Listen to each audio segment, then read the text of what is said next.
prepared material.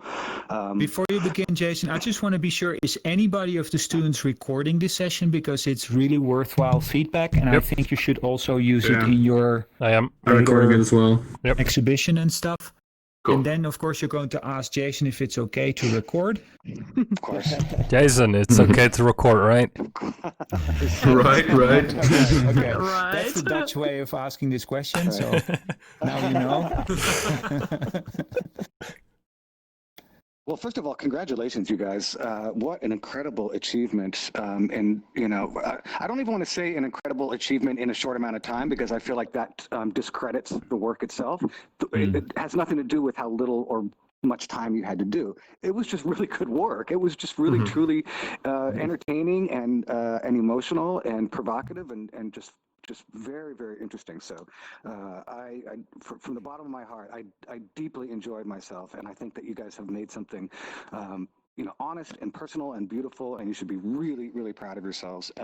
And I've told everybody that I can that they need to come back in January to see the show. So however many performances you guys are thinking about in January, I would suggest that you double them, because I think that you are going to have more interest. I mean that really, programmatically and logistically, or be prepared for more audience members, because I want to come back and I have a bunch of people that I want to bring in with me just to see it again. That's so great. I think if you want, what I can do is I'll start reading from this document, which is again just my feedback. But I really want you guys to interrupt me constantly so that we can have a dialogue, because I don't think it will be very boring if I'm just reading my own remarks. So don't be afraid to just jump in and say, wait, can we talk about that a little bit, or here's my feedback on that, or here's my thought on that, so that we can have an actual conversation and not make it just like a speech or something. But I will just start reading, because I think we need to start somewhere. So I said, these are rough, unedited first impressions, and please excuse my spelling and grammar mistakes. And I think I wrote this about an hour after the show. I had to run and do something right after. Oh, I taught my class. That's right. I had to go directly to my Zoom class, and then as soon as my Zoom class was over, I wrote this, so it was still fresh. So I said, this was very beautiful and emotional. I got goosebumps during the dog story, and that first chapter really set the stage, and it ramped up the emotions, and thereafter I stayed very connected to the piece. I loved each of the three memories equally. The beach memory was so poetic. The attic memory felt 100% real.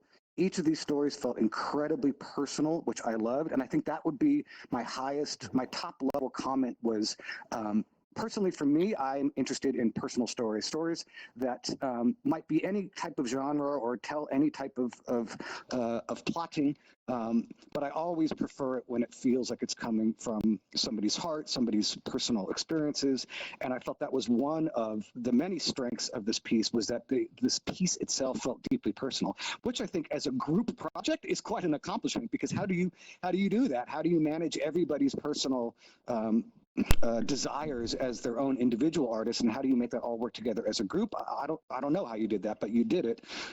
And for me, that means it's the highest level, like when you've got this kind of very personal story. I say here, it's interesting that the journey into each memory was so audio driven. I sometimes felt the need to close my eyes so that I could concentrate. It's that thing where when you only hear the voice, but you don't see the person's mouth, it's slightly more effort to take in each sentence. I'm not suggesting that you embody the memory narrator, but I want you to have that feedback that an important part of the storytelling is done in a way that presents a small obstacle for the audience member. This did not take away from the piece in any way, but I believe I missed a few sentences or didn't comprehend the material. I'm talking about the voiceover part, the material, on as deep a level as I might, given the fact that I was looking at an immersive environment and puppeting an avatar as I listened to the audio. So there was a lot going on. And if the narrative of the story is critical, you might continue to test in that area. The actual fidelity and quality of the audio itself, I think, could be an area where you might see a more comprehension of each sentence. And I will finish this with a question. Was the audio of, and I know that each one of the pieces was narrated by a different person, was the audio being generated live from the live theater space? And was I listening to that feed, or was this a pre-recorded? Well, actually, I narrated all of them. They weren't different persons. And I did it all live. Okay. So live in that theater space. In the theater space, yeah. Right, and it was basically just like an omnidirectional microphone that was fed into some type of amplification system and then sent out into Neos. Yeah, exactly. The most basic setup you can imagine. Yeah. I mean, I think I'd say even thinking about the quality of the microphone that you were using, if it's anything like the theater spaces that we have in America, it's not a great microphone because it's a school. But I felt like the something about, that's my point, right? My point is that since I wasn't seeing the person talk, I had to concentrate more to hear the words, and I was distracted on some level because I was also embodying an avatar, flying the avatar around, looking at the things. So I had a lot of things going on that, as an audience member, I had to manage. And every once in a while, I didn't. I don't think I got 100% of each one of those, let's call them monologues or whatever. I can't imagine you embodying the narrator. That doesn't make any sense, right? But just take that as a note of like, okay, so my audience member, at least one audience member, felt like they sometimes just didn't, it was not the same as just sitting quietly listening to this voice. And sometimes I didn't. Feedback of more people saying it. So. What is your instinct? Do you feel like you need to address that? Because sometimes you can get the feedback and think, well, it was not something in our scope to address. Do you feel like you want to address that? Well, we're definitely already working on improving the quality of the audio. But as you said, like giving a body to the audio or changing narrators, I think those are questions that we still find difficult in answering. Yeah, I would too, I think. Medra, what do you want to say? Yeah, when you were saying that, that was exactly one of the major issues I had, because how poetic the language was, which would require interpretation anyway. When you're seeing so much visual stimuli and so much going on, that adds a whole new layer of like concentration. But I don't think I want to add, just like said, that doesn't take away from it. It just means that it's just like watching a good film or other types of art that's really, really has a nice breadth to it, that you have to do it on multiple occasions to like capture all the information. Yeah, exactly. And in my mind, I kind of compare it to listening to a beautiful song where you might actually really start focusing on the lyrics, but you can also kind of get rid of the lyrics. You don't hear the lyrics fully, but you can still capture the essence of the song for yourself. Exactly. This is why I would suggest that you don't get too overly hung up on this note. I think it's a legitimate note, especially if you're hearing it from more than one person. Then it really legitimizes this note. But again, for me, I think we're both saying this is not like a mission critical. If you don't solve this, then you don't have a good piece. That's couldn't be farther from the truth. Here's two quick suggestions that you would try out in rehearsal. One, of course, would be to address the fidelity of the audio. Maybe it's cleaner, maybe it's a better microphone, maybe it's louder by a couple of dB. Or you might also consider the pacing. Not that I'm suggesting that the pacing was fast. It wasn't. But given all the different stimuli, it might be that just inserting some more thoughtful pauses between some of the phrases, that could potentially help comprehension. That's on the to-do list, definitely. Yeah. I think we need to also discuss what the importance of it being read out loud live is, and what liveness means when it's actually mediated or streamed through the stream that you used, and then hearing it in Neos. Because it could also be, even if you would do it live in the space, we could also hear a pre-recorded voice that is triggered within Neos with super high fidelity. And then you can also think about, where does this voice come from? Is it in my head? Is it located?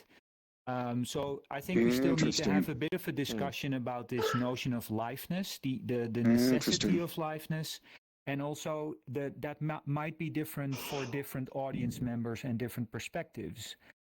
So definitely when I'm in the room physically with you, it matters whether I hear a tape recorded voice or I see you literally voicing the voice.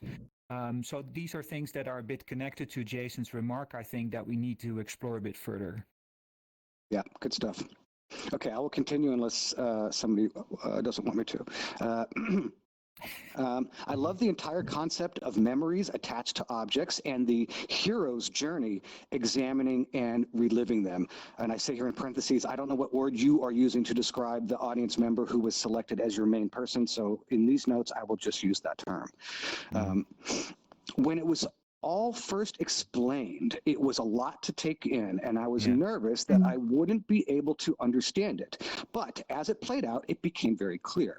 I do think there was always room to examine the text of the onboarding script and continue to rewrite and refine so that you end up with the perfect few paragraphs. It's such an important part. That said, once we get into it, it's all crystal clear.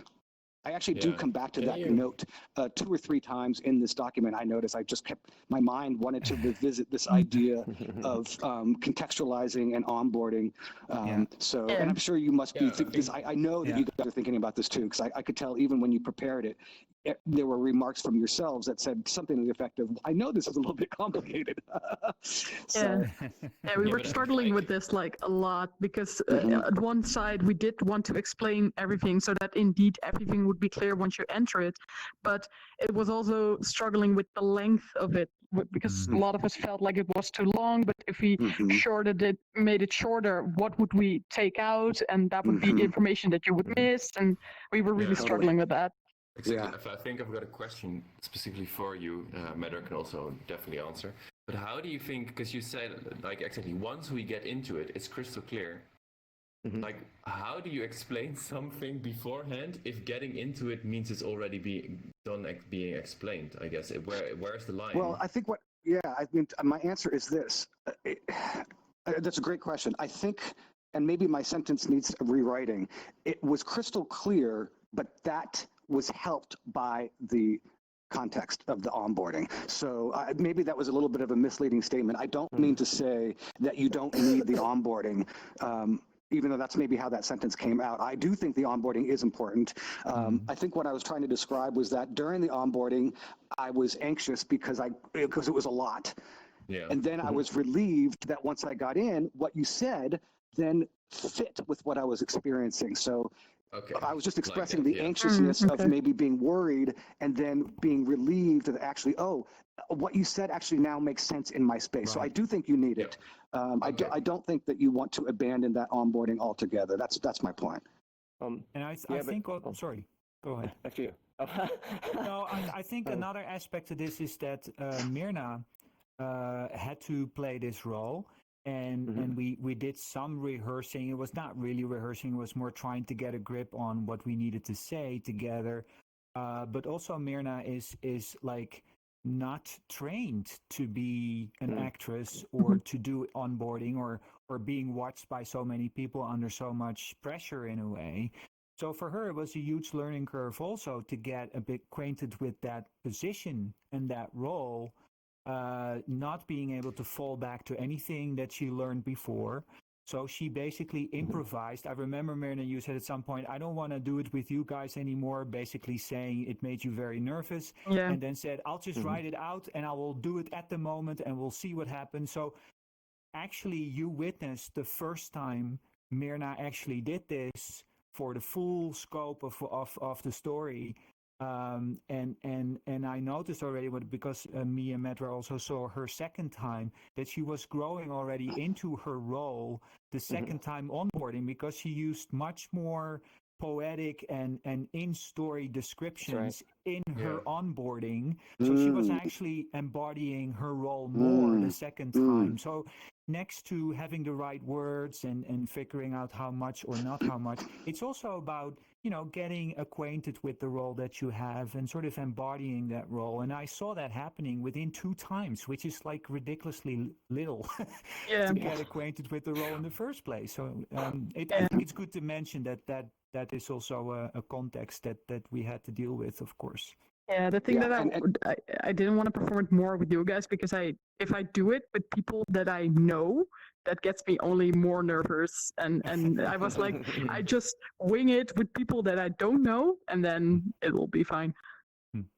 I found that to actually be a strength, and I mentioned it later on in this document. I specifically mentioned your performance, and I mentioned your slight nerve. and I actually refer to it as a strength of the piece, and I'll share that with you guys later on. So clearly, you know, go. I just want to finish on the onboarding idea. Is when you're talking about how much or little, the very end there's a summary that really polishes up like this is what you're doing, this is what you're doing. You might want to use that as a template and just build lightly or off that, and then that might help as well as the same thing. Consider about the. Oh, sorry. Oh yeah, we've noticed that even that summary or recap kind of feels long already, but yeah, I don't know. It's because you guys experienced it way different than we obviously did writing it. So yeah. And maybe perhaps without by already telling that stuff, some of the aspects that they're going to do will be almost learned if it's something that's more simple in certain areas. Like for instance, like being able to grab objects, they'll know how to do that as long as there's an assistant. You know, that memories will be activated based on this, that they'll realize that these are aspects because you'll just say them in like quick passing, so they know that there's going to be, and that will add to the wonderment, like, oh yeah, that's right, this is going to happen. And then another aspect is the fact like the Neos audience. So your VR audience actually has to kind of, you know, almost like a waiting room as they're waiting for the onboarding process, since they don't have as much to do other than to watch. This is what's going to happen. So that might be something to consider, how to integrate that audience or to make it work in such a way. Yeah, I'm sure it was different for the people in the room, because when you enter a strange room, and you're like, oh, we're going to be selected. So the consequences of that selection process on an experiential level also needs time. People need to get, in a way, used to the context that they ended up in. And I think the Neos crowd knows Neos. They understand, you know, so they're already there. So I think there's also different time needed for people to feel comfortable in a space. And I think in the studio, they probably needed a bit more time getting used to the idea, like, okay, so people are going to watch me while I need to do all sorts of stuff. And that's a bit scary. And what, I need to hold a phone and you have a thing on your head. What the hell? You know, so there's a lot of stuff in a way going on. So I think the duration in a way is also giving time for people to get used to the situation, so they don't need that time while you're already telling the story, because then you get the problem that they won't get a lot of things, which we also saw happening if you would do it too fast. And then they get, you know, they don't get in a lot of information and start, you know, not even understand what the instructions are. And I think the second group was interesting because they were not so sure. Like you had the perfect participants for your first session. I mean, the ones that Jason and Medra, they were like doing exactly what they should do with perfect timing. It's like they were almost like in totally. You know, like just pretending to be participants, but they knew already what to do. I mean, the second group was interesting because they didn't understand with the bike. They didn't really understand how it works. And so this is another thing that Jason knows very well, of course, is that you have different users with completely different understanding of what they can do. Certain people you have to tell like 10 times to do something before they actually understand what to do. So, there's a lot to, probably if you do more testing, you will figure out how different those things are. Okay, let's see. I loved my role as a spectator/cast member. It was fun to first begin as a passive spectator, and then after a bit get to do some role playing and feel part of the experience. Having a bit of time to have no expectations of me, to just let me do my own thing. This is like before I embodied the dog avatar for the first time, when I'm just flying around watching. That's what I'm talking about. Having that time, with no expectations, just let me do my own thing, help me feel comfortable. I think I would have been a bit anxious if it was reversed and I was expected to start off as a background character. So having that time before I had to embody the dog made me feel comfortable. And I'm just going to read these next two paragraphs as they're all together. I was a bit nervous to be the dog at first, just a tiny bit. It was so helpful for me personally because it allowed me to understand my own work better. I finally got to be someone else's iBot. And once I got the hang of it, I loved it. And I couldn't wait to jump into the seagull and dragon. Joris told me that it was okay to fly through the scene when I was dog, bird, dragon, but I was quite nervous to do that for some reason. I wanted to, but really didn't feel comfortable until I saw someone else do it. Then then I felt more comfortable. I felt the difference between being outside of the scene and being inside. And I liked being inside. I felt very connected to the narrator, to the setting, and to the audience member, the hero, when I was inside that space. I also liked being outside and the fact that I could kind of navigate those spaces in any way that I wanted to, which was great. I thought was like one of the really empowering and fun and interesting things about how I got to participate in that work, and having some control over when I wanted to be passive and when I wanted to role play. That freedom was really, I think, a really important and interesting decision. Can you maybe elaborate a little bit why you felt reluctant to enter the space while still wanting to? So because I heard more people say that, and it's very interesting. So what was it that holds you back in a way? Oh, well, it's the classic fourth wall conundrum. Yes. I mean, it's exactly, we are on the pioneering edge of, I mean, yes, certainly interactive theater has been around a long time. I'm not suggesting that we're inventing something new, but this idea of stepping into the stage is scary as hell. I mean, we're not supposed to do that. We're not allowed to get out of our chairs and during a play and walk up on the stage. During a movie, we're not allowed to talk out loud. You know, there are conventions, and as you said, there are rules that we have been brought up. So so stepping into somebody's performance space is just built in as a consumer of theater.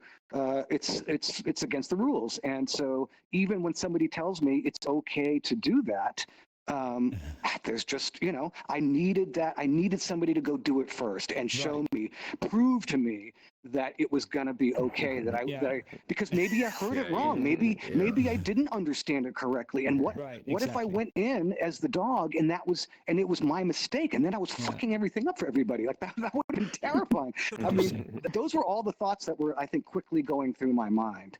And I don't know that it needs to be, I'm not suggesting that you change anything on that regard. I mean, I think a little bit of tension and a little bit of, I mean, not everything has to be spoon-fed to your audience members, right? Like, do we have to be worried about my anxiety so much that we remove it altogether? Or can we also just look at it and say, oh, that's an interesting part of this type of work that we're doing, is that it's going to induce, you know, like in my own work, I have lots of feedback from my heroes who tell me that they get a little bit anxious.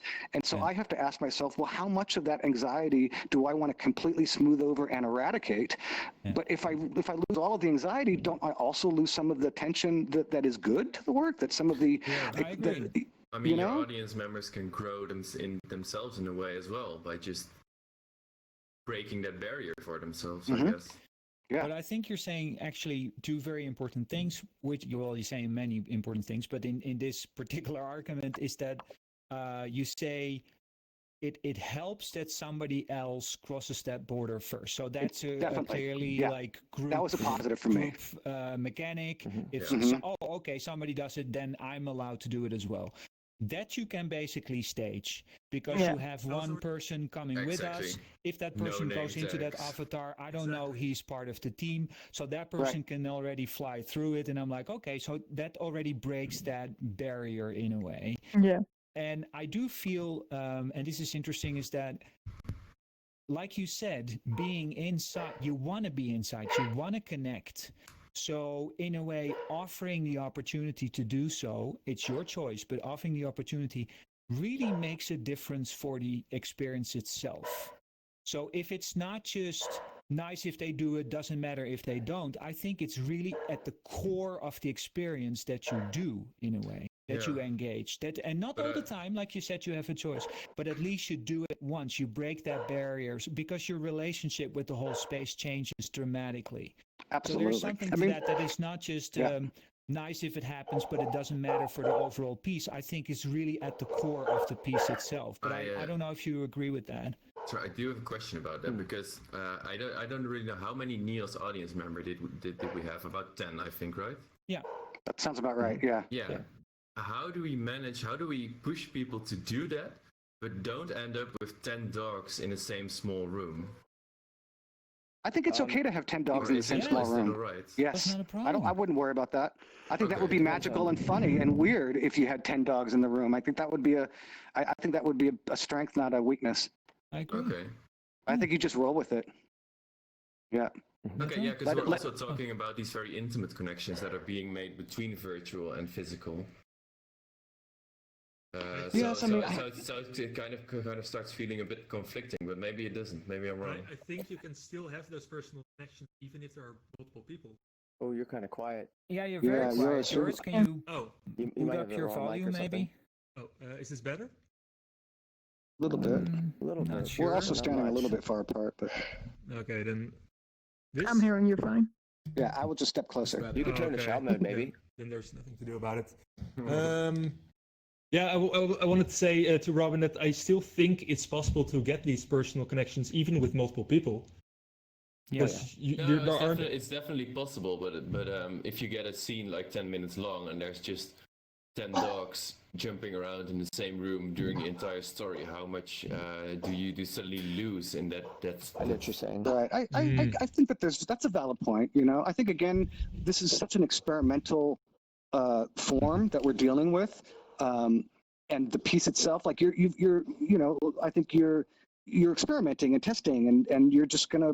I don't know if there's an easy answer to that. I think you just have to keep doing it until you know. I think your point is very valid, though. If at what point does it become counterproductive to the overarching concept, right? Yeah, exactly. At what point does there's just no way in hell that I'd say let's program something that makes it impossible. Like there's only going to be able to be one person in the middle. Like no way. Right. In hell. No, you don't Of want to do course, that we're either. doing theater, so these things need to be able to happen. Yeah, Yeah, and this is I think what was important is that, and this is something to think about as well. We started as a group in this space.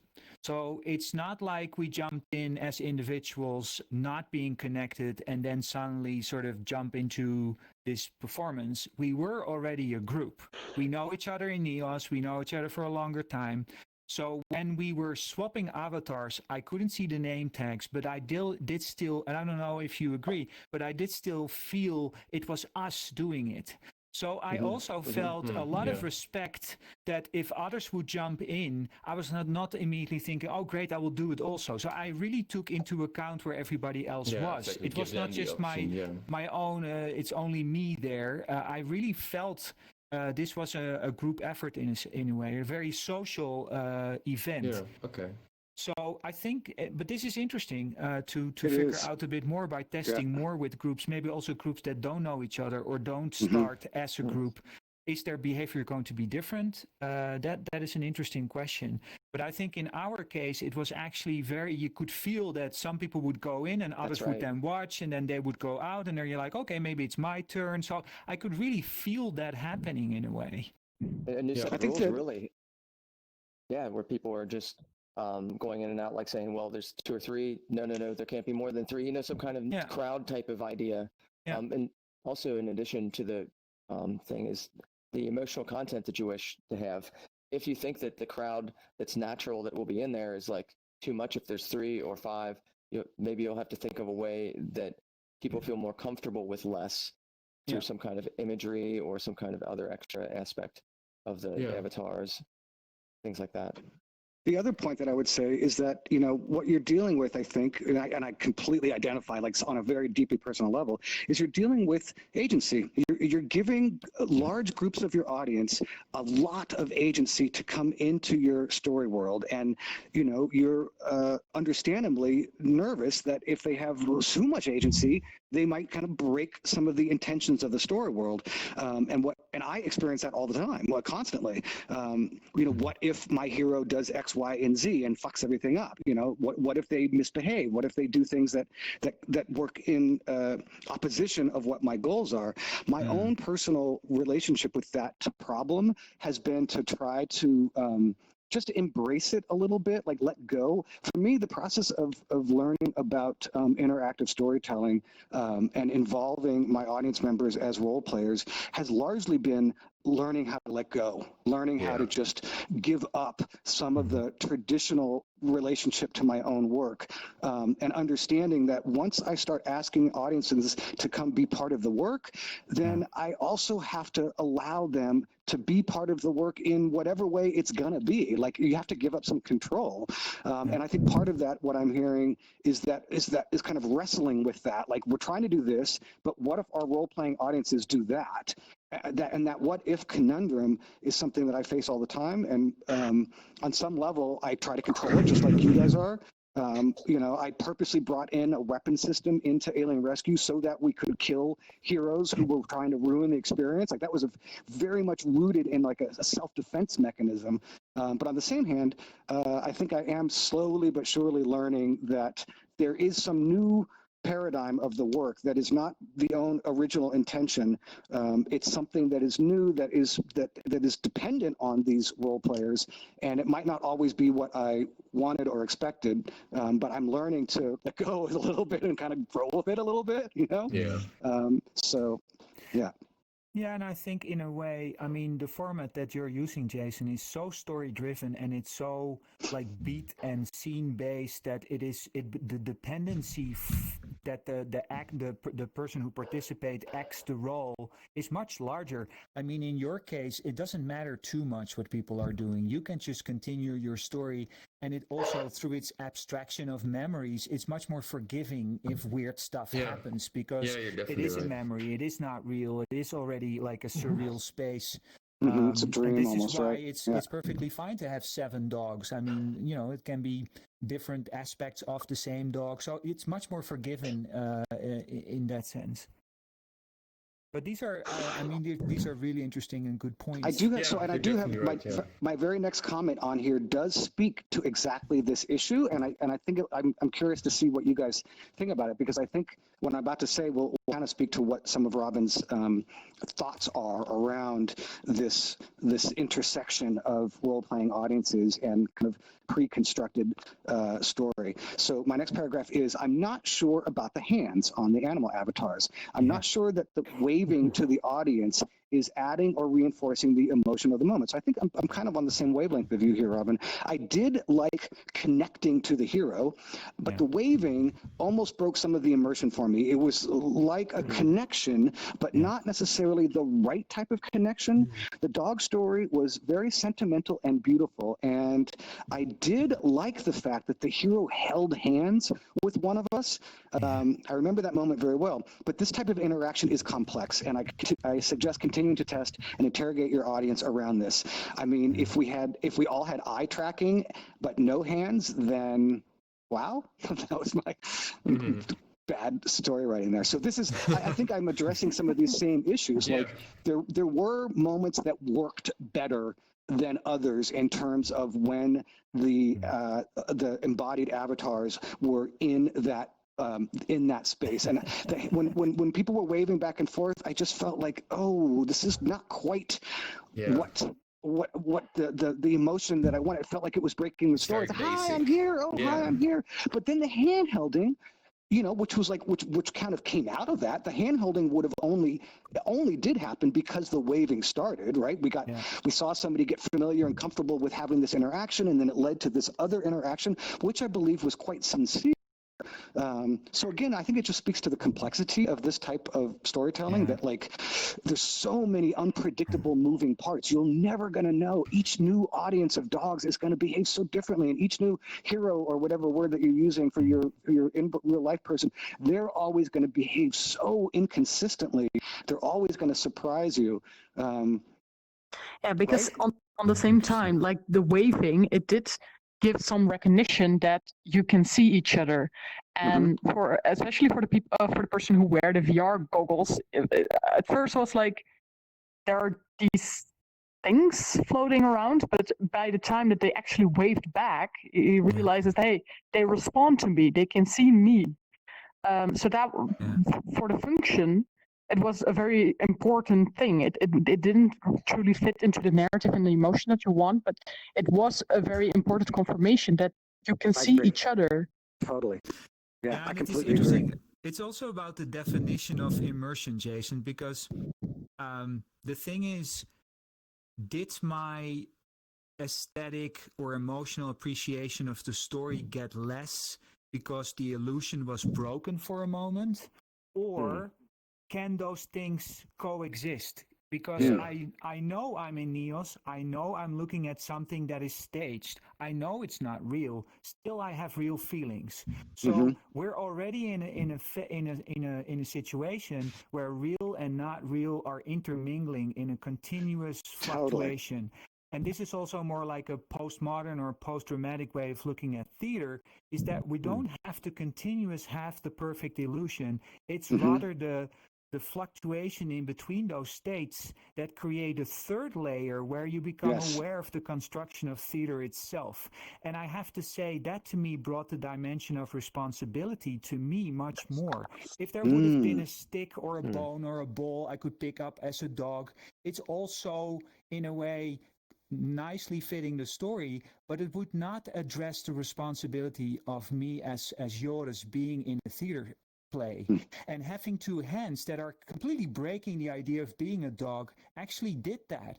So yes, a dog doesn't wave. So I was waving as Joris, but then when the other person was sticking out their hands and we touching each other, I suddenly became the dog of the old lady. It's beautiful. Well, that touched me so deeply. That's amazing. Wow, this is happening at the same time. That's and awesome. This is also what memories are. They're happening while they're not there, but they're there because they're real in your emotions. So to me, sometimes trying to fix illusion or the perfect illusion might also diminish in a way the beauty of this coexistence of the reality of the situation and the imagined world that you try to portray. But I feel very strongly about this, as you might notice. It's also that's a cultural thing. It's also what you like and don't like. But I think in this case, it actually worked out really well. But I understand if everybody starts like waving and misbehaving in a sense, like, oh great, we're having a party, haha.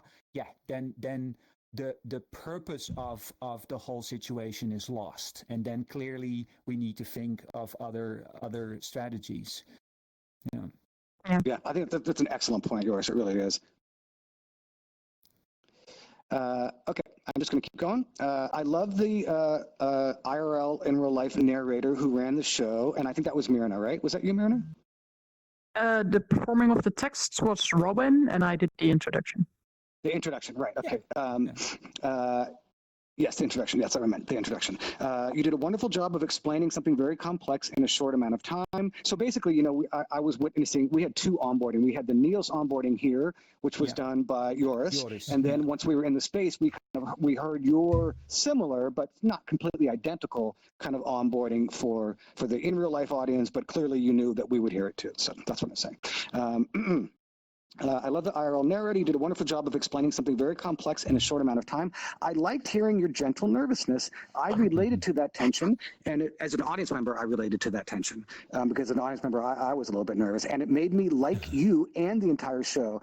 So I say here, never get so comfortable that your speeches come off overly polished or cool, because you are asking all of us to take a leap of faith, to come out of our passive audience mode, and that makes all of your audience a bit nervous. So I appreciated that we were all a tiny bit nervous, and it relaxed me to know that the stakes were high for you. Oh wow, that's so great to hear. Yeah. I'll put it on my to-do list. Stay nervous. Yeah, I mean, a little bit of, Take care of that, Myrna. Don't worry. Yeah, but this is actually a really good point. But as I said before, like Friday, I think it was like, okay, I will do it for coming Monday, but I sort of communicated that I did want to keep the option open to get like somebody from theater to act at the final performance. But this actually gives me like the confirmation that no, I should actually do it. Can I ask you guys a quick question? While we're dealing with audience nerves, right? We're dealing with audience anxiety, and we're dealing with this because we are teaching our audiences to role play. We're teaching them to do something different, and most of them don't have much experience doing that. And we all know, as performers ourselves, that the fear of speaking in public is the number one fear of everybody, right? So we're addressing something that is important to our work, but is actually quite high on the list of phobias of our audience members. And that's why I make this note that, like, if you had been really polished, it would have been terrible for me. If I thought that everybody here knew these rules and I was the only one who was a little bit nervous, I think I would have really not enjoyed myself. I would have felt less than. I would have felt like I didn't belong here. So if you ever come off like you're the ringmaster and you've got this thing so positive, you know exactly what you're doing, and you're laying it out as if we should somehow just instantly be perfect at this, it would kill my confidence as an audience member. So I think that's really important. And then I want to ask you a question, because this will help me. When you guys are iBots in the meta movie, how anxious are you? Like, I know my heroes are always anxious. They're always anxious. Even the role-playing ones, they're even more anxious because they want to do a good job. But I've never really asked my iBots if you feel any type of anxiety, or do you feel super comfortable? I didn't feel any anxiety as an iBot. I didn't feel any anxiety either. But that was also maybe because there are just so much of us, and like, yeah, I didn't have that. Yeah, you don't really have to make choices in the story or improvise anything. So Right. Yeah, It's like it might be related to your agency, right? Like, you don't have that much agency as an iBot, so therefore you don't feel so much pressure. Interesting. Okay, Yeah, that's helpful for you're me. already framed in a way as a witness rather than needing to do something. So for that reason, you don't feel nervous at all. Pepijn, you wanted to say something? Yeah, I was also not nervous until the point where I figured out that we had not spectator permissions, but we had builder permissions. That was a mistake. That was a mistake. That was a mistake. I wasn't supposed to do that. I wasn't supposed to do that. That was me being nervous as like the host of the show and clicking the button. So, but my own process is, of course, that I want to give the iBots more agency. I'm still working on that in my own work, and then once I get to that point, people stand. It's so interesting, though, isn't it? Did you cut out a little bit? Yeah, I did too. Yeah. Okay. Yeah. Yeah, you're Me? breaking up a little bit, Jason. Yeah, on that last Check, 6 check. seconds. 1, 2, 3. I think it was some lag. 1, 2, 3. No, you're No, fine. you're fine. fine. Fine now. Okay. All right. Okay, I'll read my next note unless somebody wants to keep talking about this point. The whole setup of the concept is really complex. There are a lot of layers. As I said earlier, although I did totally get it once the show started, the sheer complexity of it all did make me worry that I'd be the dumb one who wasn't going to get it. So keep polishing that language and keep testing that. Your IRL narrator did ask the audience if they understood, and I think I heard silence, which is maybe a cue that they don't understand, but they're too shy to admit it. So it's a lot of new information. I think continuing to rewrite and play with the onboarding language. I think it's interesting that I felt compelled to bring up onboarding in the second paragraph of this document. Remember, I was just writing free-flowing thoughts. So even just interrogating my own response to the work, I can see that I was interested and concerned with this layer, this idea of onboarding. So I think it just reinforces the need to really to think hard on that stuff. It's so incredibly important, and you're like Myrna as an actress in that role is just so focused on what she has to tell. There's no way to notice if at your audience, just look at your audience and think, do they understand it, or are just totally dumbstruck and have no idea where they just ended up? And there's just no way of knowing. I mean, it took me 3 years to figure out how to say in 3 sentences what a meta movie was. Like, what we're dealing with is we're trying to frame in a short amount of time, in a concise amount of language, something that is rather complex. So this is an obvious, this should come to no surprise that it is a challenge to do so. We're trying to describe a complex system in a short amount of time. So this is going to be, I think, a challenge for all of us. It's also because Myrna gets a lot into the narrative, but she doesn't get into the technical part. She doesn't really explain even what is VR, what is Neos, what is anything, you know.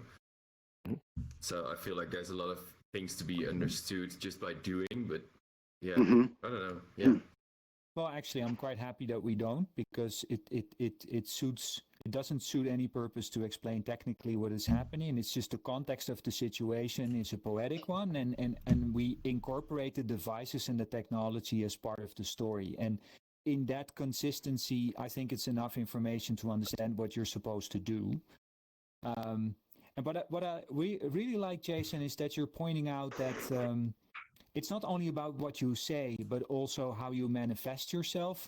So the insecurity of Myrna in this case really has a purpose, and I think that that resonates a little bit what Beth was teaching you as well. It's very important that you ask a question of help. Yeah. So talking about agency, what she proposed was, and I think is a very powerful point, that if you as an actor ask for help, that automatically opens up the door for agency of an audience member. That's a great And word. I Yes. think Myrna's nervousness is more like a non-verbal equivalent of that. Like, okay, What a good point. she's nervous, I'm going to help her. Yes, that's so a it's really, also an really good point. invitation to take on that agency for that reason. So there's it's I think I'm going to interesting. steal this. I think I'm going to start Except being a on little more bit sympathy. nervous myself when I do Yes. my version. I'm going to steal this idea because I think it's actually quite good. Well, you're welcome. Okay, my next paragraph. I loved interacting and seeing the live audience. That was great. I actually felt connected a lot to the main hero. I liked that little test that you did in order to determine who would be the hero. And I'm very curious about that from your perspective. Why did you do the test? Why was those questions, etc.? So before I go on, I'm curious. I want to know more. I feel like I heard that idea of a test from one of your colleagues even before this. It was brought up in some other context. Do you remember that conversation?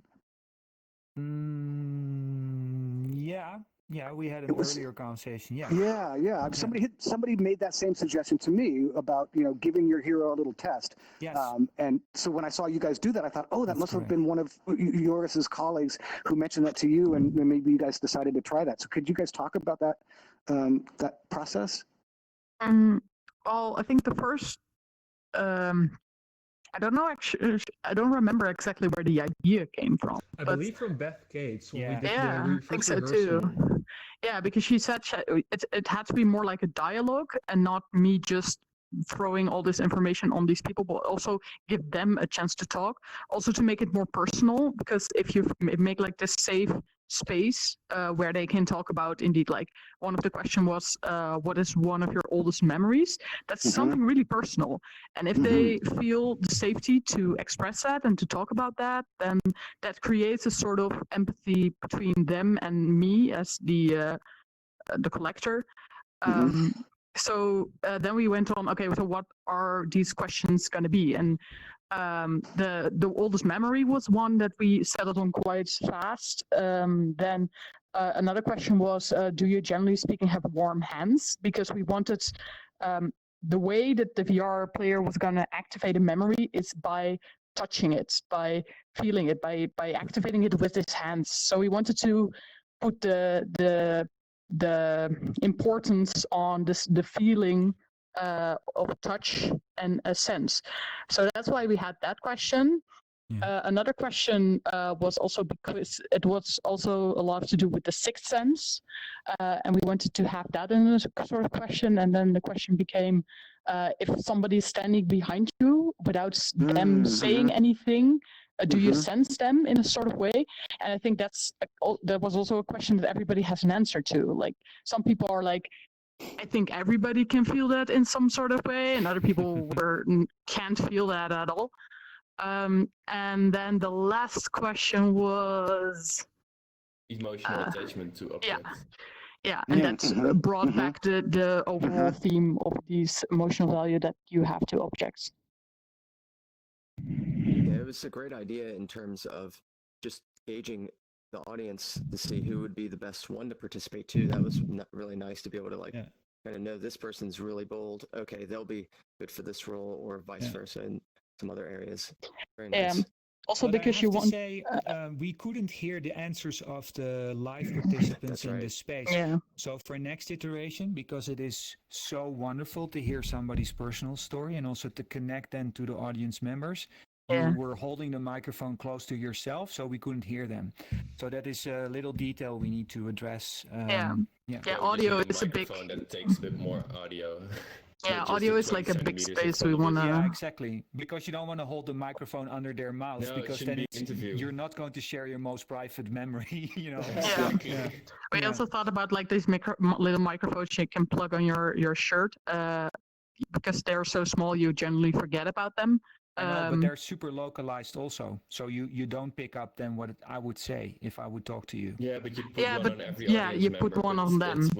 It's not really. Yeah, we're still debating about this, but we do acknowledge that improving audio on so many levels is so important for the overall experience. Yeah, that's why we've got. I just want to ask one or two more questions around this the test. So for me to understand it a little bit better, how many people were sitting in the actual audience? We had 2 people that I asked the questions to, and one who was already put to the side with the phone. So I'm sorry. So there were two people who were kind of competing to be the hero, essentially. Yeah. And so, did you by any chance ask the person who didn't get picked how they felt about not getting picked? I think well, no, we didn't ask afterwards, but I think he said like, yeah, I'd love to be passive. This is not for me. So he decided immediately like, okay, I'm not doing this. Yeah, So he felt okay with it. He volunteered for it, so he didn't necessarily pick these 2 guys. Yeah, this is an important one because Myrna, first it's not like you say, okay, you 2, I'm going to pick one of the 2. You ask everybody, is there somebody who wants to participate, right? Yeah, that's what I was trying to get at. So there was like 10 people sitting and 2 of them raised their hands and said, I would potentially do it. Is that how if there would have been 10 audience members, I would have asked, okay, I specifically need 2 volunteers, which 2 can help me, so that if 3 raise their hands, I can already be like, I just need 2. I'm sorry, you have to find out for yourself who is gonna pass on this time. And then follow-up question so you had these 2 volunteers. One was better suited to be the hero, and then did the second one become the helper? Yeah. Okay, good. My only line of questioning here is to make sure that the person who didn't pass the test doesn't feel like they have failed a test, because that could end up with an audience member feeling like, hey, I tried to help participate, I raised my hand and I failed you, and now I feel bad about that. Like, you want to, I think, maybe avoid that sense. And so potentially making sure that second person is maybe better suited as the assistant rather than not suited for the hero, in terms of like We've we've tried, at least we tried to, but I think there's definitely should be a lot of attention on this. But we've tried to put it more of as the hero is the more sensitive one, and the helper is the more stable one, the more grounded one. Yeah, I mean, I think just making sure that the people that are volunteering to, they're going to be nervous too, right? I'm sure they're going to be as anxious as all of us are. So making sure that they feel validated for, raising their hand and participating, making sure that they are rewarded for their own participation, and that's the reason why the test always kind of, I didn't personally embrace this idea of the test, because the test to me implies that somebody passes and somebody fails, and Jason, I think a misunderstanding is that you're talking about the hero. We're not talking about the hero at all. So we need 2 volunteers that need to help Myrna. That's the context. So when those people are there, they're both chosen, and now she needs to divide 2 different roles. And I need one person who is more sensitive with the hands, and the other person who's more grounded that can also manipulate. I did not get that at all. So I think that was not my understanding of it. We were not really making a hierarchy of importance of the roles per se, but it might feel that way. It's interesting to check, but it was at least not the idea. Yeah, it could be the audio too, because I don't know that I was hearing the nuance of all of that conversation as somebody else said. So it could be that it just got lost in translation. So let's see. It was so cool to watch them. So I'm just going back to this idea of the live audience. It was so cool to watch them go through the door and move from real life into our world. It was magical, actually. I think I'll always remember that image, that first time when they went through the door. And I can see it in my head right now. It was special. And I think you should really lean into that, embrace that.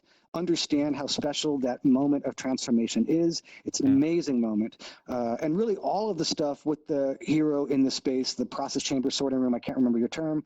I loved watching them explore the space, and it was also cool that they had this IRL helper, and it was so cool that you created some connections between the physical and the virtual objects. Like, you know, I think you said something like it wasn't a one-to-one connection, but it was pretty good. I mean, there was a virtual chair and a real chair, virtual bike. And then I say in parentheses, it's like you did every cool VR thing possible in 40 minutes. You guys are crazy. Like, you know, it's not enough just to do interactive storytelling. It's not enough to have a live audience. You also are putting this, you know, this kind of all these sensories. It's like, it's super ambitious and amazing. Wait, and we use controllers? Nah, we can use leap motion. So I was curious about the whole tracker puck on the head thing. I wasn't quite sure what that was about. I guess my instinct is that you wanted a second person, a helper, to help guide the hero as they navigated the physical space while wearing the HMD, and perhaps you thought it was a good idea to give them some type of virtual representation. I'm talking about the person, that the helper is wearing the puck on the head, and I saw that the head puck gave them this little white, round, spherical face with maybe some eyes. I'm pretty sure I understood that was all happening. And as we, as virtual audiences, didn't interact with the helper person, so my instinct is to say that area is worth continuing to test and explore. I think you're on the right path, though. I like the overall idea, and perhaps when I hear more, I can offer more specific feedback there. I think my main note here was just, I don't know that if there was, I may not have fully comprehended the puck on the head thing. Yeah. That's my point, I think. I think I can start and someone else can add. I think there was always this, we started out with this intention of this physical layer and a virtual layer. And there's these different phases of connecting to the virtual layer, and being in VR, you know, is the last final stage, and the tracker should be somewhere there in between. You're kind of living in this virtual space, but you don't feel like you're living there. So there's this connection, but also disconnection. But this it's probably one of the hardest things to design in this project, and we've been struggling with it ever since. Yeah, and also just the function of being visible in the virtual space, that the VR player knows where the other is. But that's like purely functional. But like, say that one more time.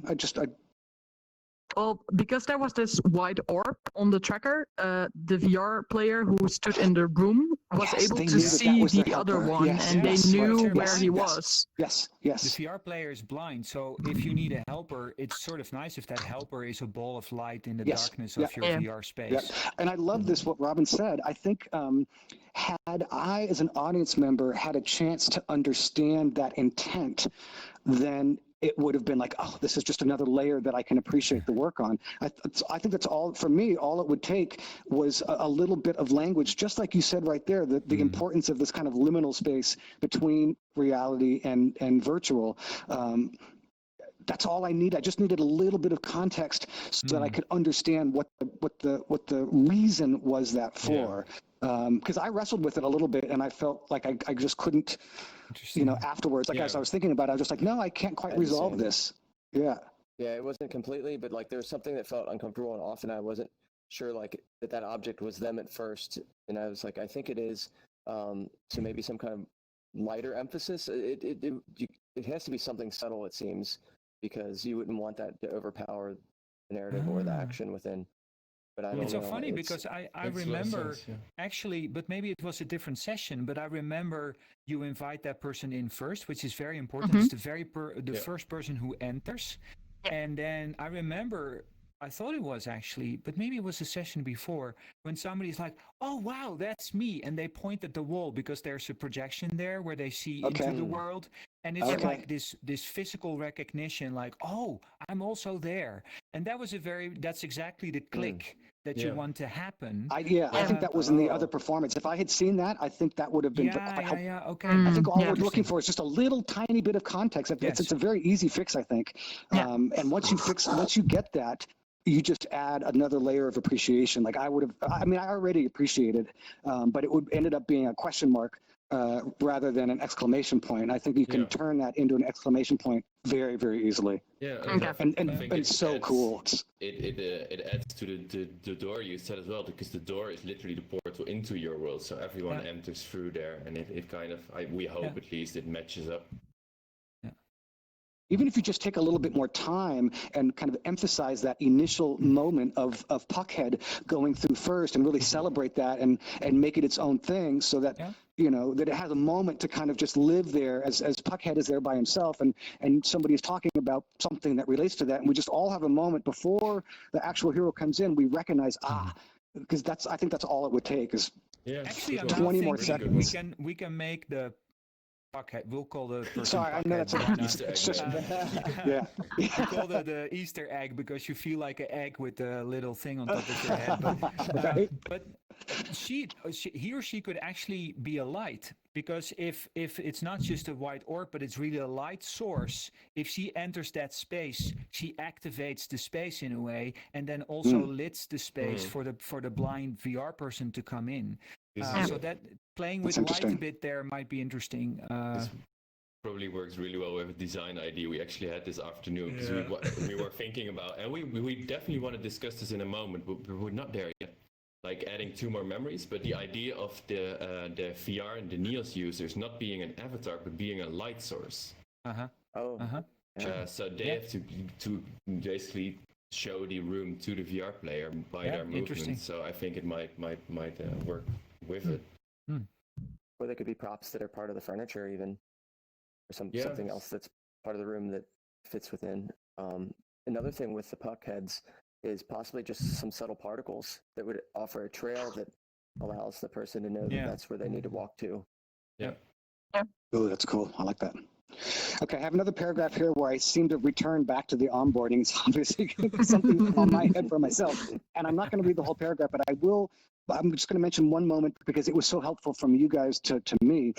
When you were giving me feedback on my own onboarding, I asked you, Medra, I don't think I've mentioned this to you, so I'm curious on your feedback on this too. Sure. One of the things that I'm thinking about doing for the hero character to make them feel more comfortable role-playing is, rather than laying everything on them right then in real time, I am thinking about emailing them a document that gives them some of the backstory and you know, just helps them prepare for the mission. And I've already started calling it like the mission briefing document. And you guys told me that if I were going to do that, I think you said that's a good idea. And secondarily, you said, and it should be in an in-world context. And you used the reference of like the Dungeons and Dragons Player's Handbook, which I fucking love. I mean, it's just such a great note for me. I'm absolutely going to do that. It's going to be a little document that helps. And I would just simply share that back with you guys, in that, you know, when we're onboarding, it's not just about the words that we say out loud to them, but, you know, I have my little slideshow that I actually hate my slideshow. I want it to be,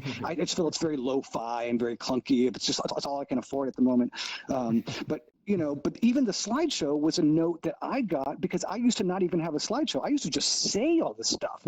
And somebody from the Venice jury actually said, listen, man, it's a long speech. You know, it would be nice if we could look at something while you were talking to us. So that was the thing of the slideshow for me. So, you know, I would just throw that back at you guys as well. When you're thinking of your onboarding, are there other ways, or in addition to simply words that are spoken by an avatar, but maybe there are other ways that you can help communicate those ideas? Okay, next paragraph. I loved the idea of having to choose which memory was worthwhile. It created agency for the hero, and it gave structure to the entire performance. I think I would have enjoyed one more dramatic beat at the very end, something that contextualized that final choice, something to wrap up the journey and give me one last idea to take home and reflect on. Why did they have to choose? What makes one memory more valuable than the other? Hard questions, I think, if I had to answer, but important. I think it would be interesting to consider how the hero is feeling at this moment, at the very end. I wanted to know why he chose the chair and was rooting for that choice, which is interesting in itself. And I think that there is more to explore on that at the end. I tend to gravitate personally towards more closed ending kinds of works. So this note is entirely subjective and very personal.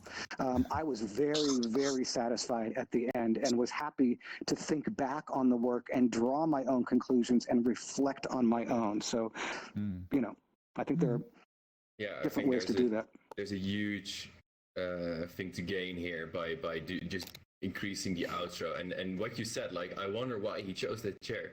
The worst thing is he did explain it, and he explained it so beautifully. Yeah, and we But couldn't there was hear just it. You couldn't hear. Well, there you go. We just So- didn't have the infrastructure to Right. share that, and we really want that. Because it's That's such great. a That's- huge part.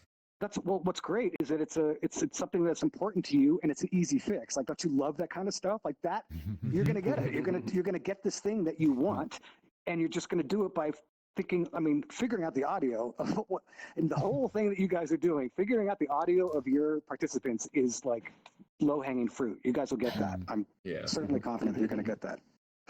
Okay, so that was all my conceptual notes. I usually do my technical stuff at the end. I like to dig into the concept stuff first.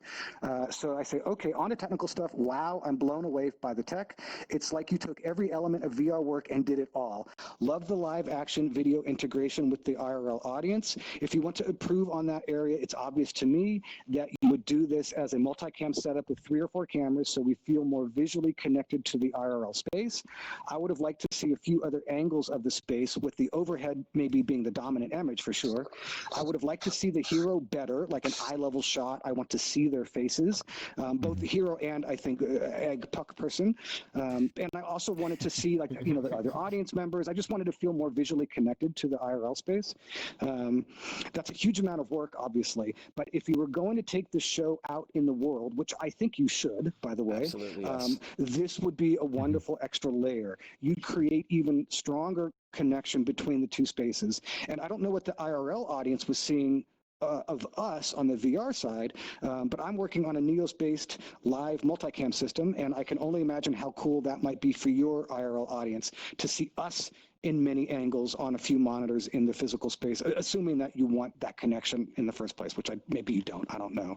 I'm curious what you said was a projection. It was a projection of the hero's POV. Yeah, we had 2 projections, one in the front and one on the side. The one in the front was the projection of the POV of the VR player, but then without the blindness. And on the side, we had like a bird's eye view on the whole thing. And there also the puck head guy was able to see himself on there. But also you were able to, were visible floating around in there. Yeah, and I think one more thing which I really like is that one of the audience members gets a phone, and the phone is sort of in a way showing the Neos world, and the phone is also with the puck tracking, so you really look into Neos while you're in the physical space. But that phone is also tracked in Neos. So there was you probably haven't seen it because it was too dark, but there was a I did not. I had no idea about the phone at all. That would move around the space, which was actually a physical audience member that was in the same layer as us. And I think there's much more that we can Interesting. Right. where there's more like mirrors into those parallel worlds also for the audience members, because we talked already before, like, wow, so we can really like almost stand next to each other, look aside, and then see each other in a parallel world. How about that? You know, It's amazing. Yeah. So I think the infrastructure, the ideas were there, but clearly it was not yet, you know, getting to the point where we all feel the potential is still there. Yeah. Exactly. That's one of those things where it's, you know, it takes time and money that, you know, you guys are just sketching stuff out right now. So yeah. You know. I want to ask a question. I've heard. I'll watch the recording later. Thank you for Bye, John. explaining your feedback and. Thank you for making such amazing work. See ya. Bye. Bye. Bye, guys. I want to ask you guys a question. I've heard you guys mention this blindness thing, and I think maybe there's another level of this that I still have yet to fully comprehend. What the person who put the VR headset on and went through the door and was dealing with the chair and the bicycle, what did they? Are you saying that person was not? I'm quite. It was. Joris, you want to take this one? About the blindness, right? Yeah. Yes. I don't understand the blindness. What was the intention? No, I didn't even understand the technical. Like, I don't even know what you mean by blindness. Like. Yeah, exactly. What was their intention? What was happening? Yeah. Yeah. So let's see if this is a good. Yeah.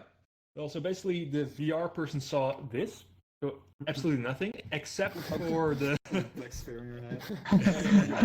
except for the objects that were being tracked that you could see in the world. If they got close to it, I forgot the distance, but I believe 2 meters or something. No, it was less. Okay, so less than 2 meters. Yeah. Then they would be able to see it as a sort of ghostly white shape. As a ghostly white shape. So the three things that they would be able to, did they only see those three things? They saw either a chair or a bicycle or the record player? Was And the door. The third one? Yeah, and the door. So they weren't seeing what you were seeing. I thought I was under That's a the whole impression- nother I thought they level were of seeing- appreciation. I thought they No, were I did not seeing- get that either. Oh. I did not get that. Interesting. Because in the narrative, it's like they're near disconnect to this world. They just can't see everything, but they can feel it. Yeah. And in a dream, the dreams, the memories, they connect us. They connect everyone. Yeah. So interesting. So then, are we, as the Neosians, are we the only ones who get to experience these beautiful, immersive environments? Wow. Yes. Also, the void world is also projected on the vision of the POV is projected on one of the walls, but on the projection we are able to see everything. So the guy with the puck heads, he can see the world, and he thinks it's the same world as the guy with the VR headset is seeing, but it's actually not.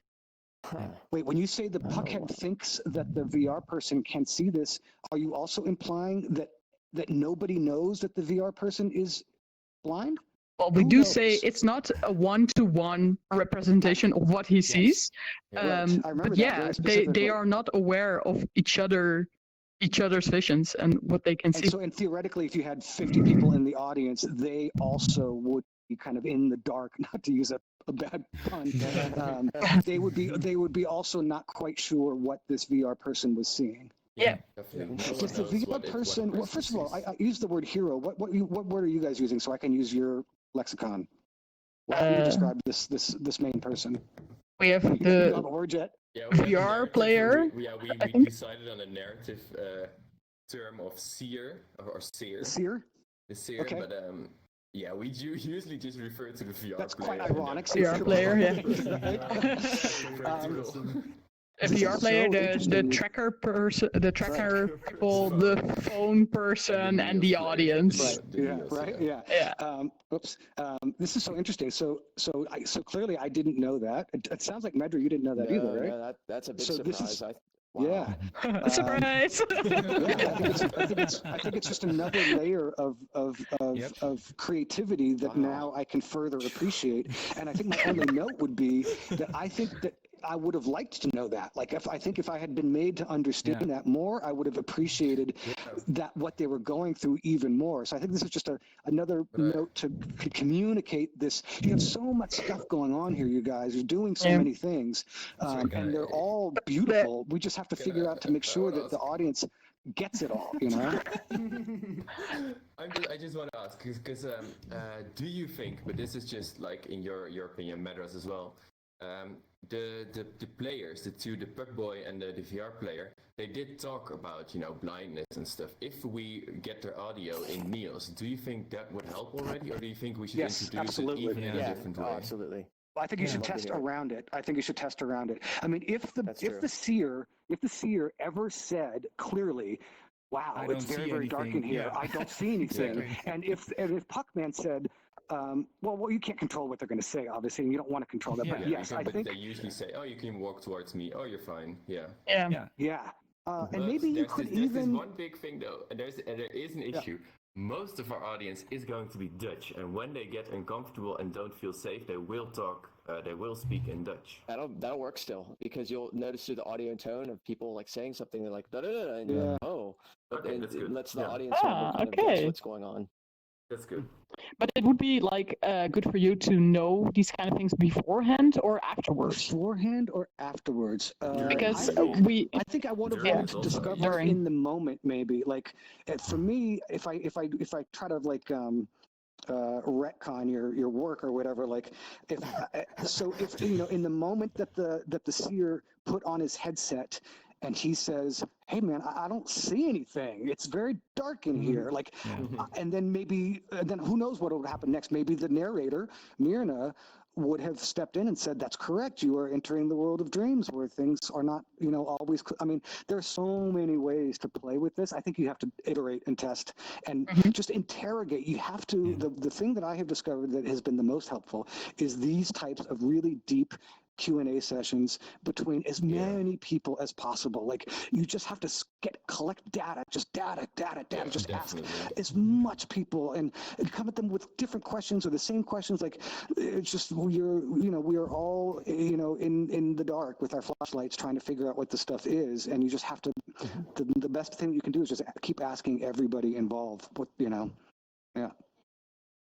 Such a great layer. I'm not bummed, but like I'm now excited to go back and see it again with having a better understanding of this. So, and certainly you want your audiences to get, if there are 20 cool things for them to understand and appreciate, you want them to appreciate all 20 of those. So you can just keep working on how do we make sure that everybody gets this piece and gets that piece and gets that piece. Yeah, I think one of our top design things that we want to improve is also this idea of perspectives and this thing of you see what I don't and I don't see what you do see. And we want to make that a bit more clearer, that there's a difference there.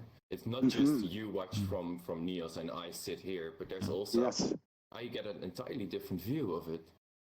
Yeah, this is really at the core of the project. So it's not necessarily about storytelling, but we really talked about creating many perspectives whereby not one is dominant. But it's a conglomerate of worlds, but it's also a conglomerate of different perspectives. And all those perspectives together, in a way, tell a story or make clear what the whole story is about, but none of the individuals can get the full picture. So this is really a starting point of a lot of discussions that we had, because I think it's akin to the idea of mixing realities, but it also says something about the times that we live in. We all are in our own filter bubble. So this is really something we try to play a lot. And sometimes we realize like, okay, now we call the person a seer, but we see already what that person is seeing on the projection on the wall. So we have a problem because why would we need a seer? Because we can see it. So there was a lot of, and that is not only a technical issue. That was really also a fundamental decision to say, okay, so we need to think about who sees what in what moment to together figure out how the world works. Right. I think this is Oh no, go for it. I wanted to ask a new question.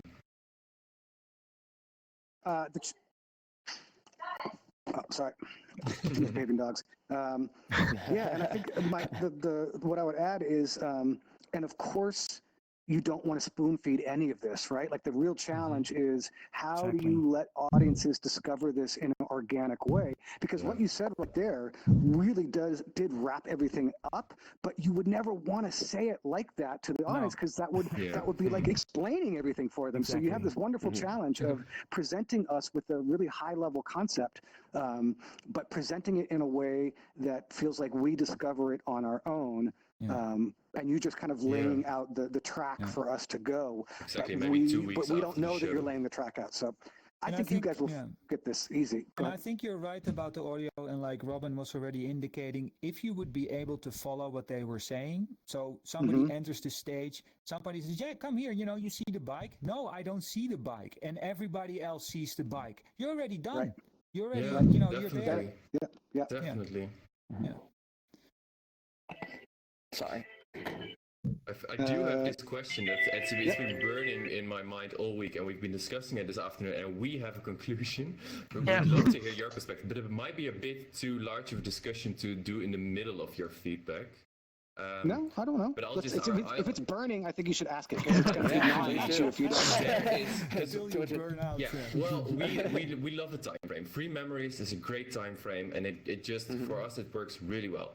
But we've been playing with this idea of we want to have 5 objects and 5 memories, but only 3 to be chosen. So in the end, you always just see 3, but you know that you didn't choose everything.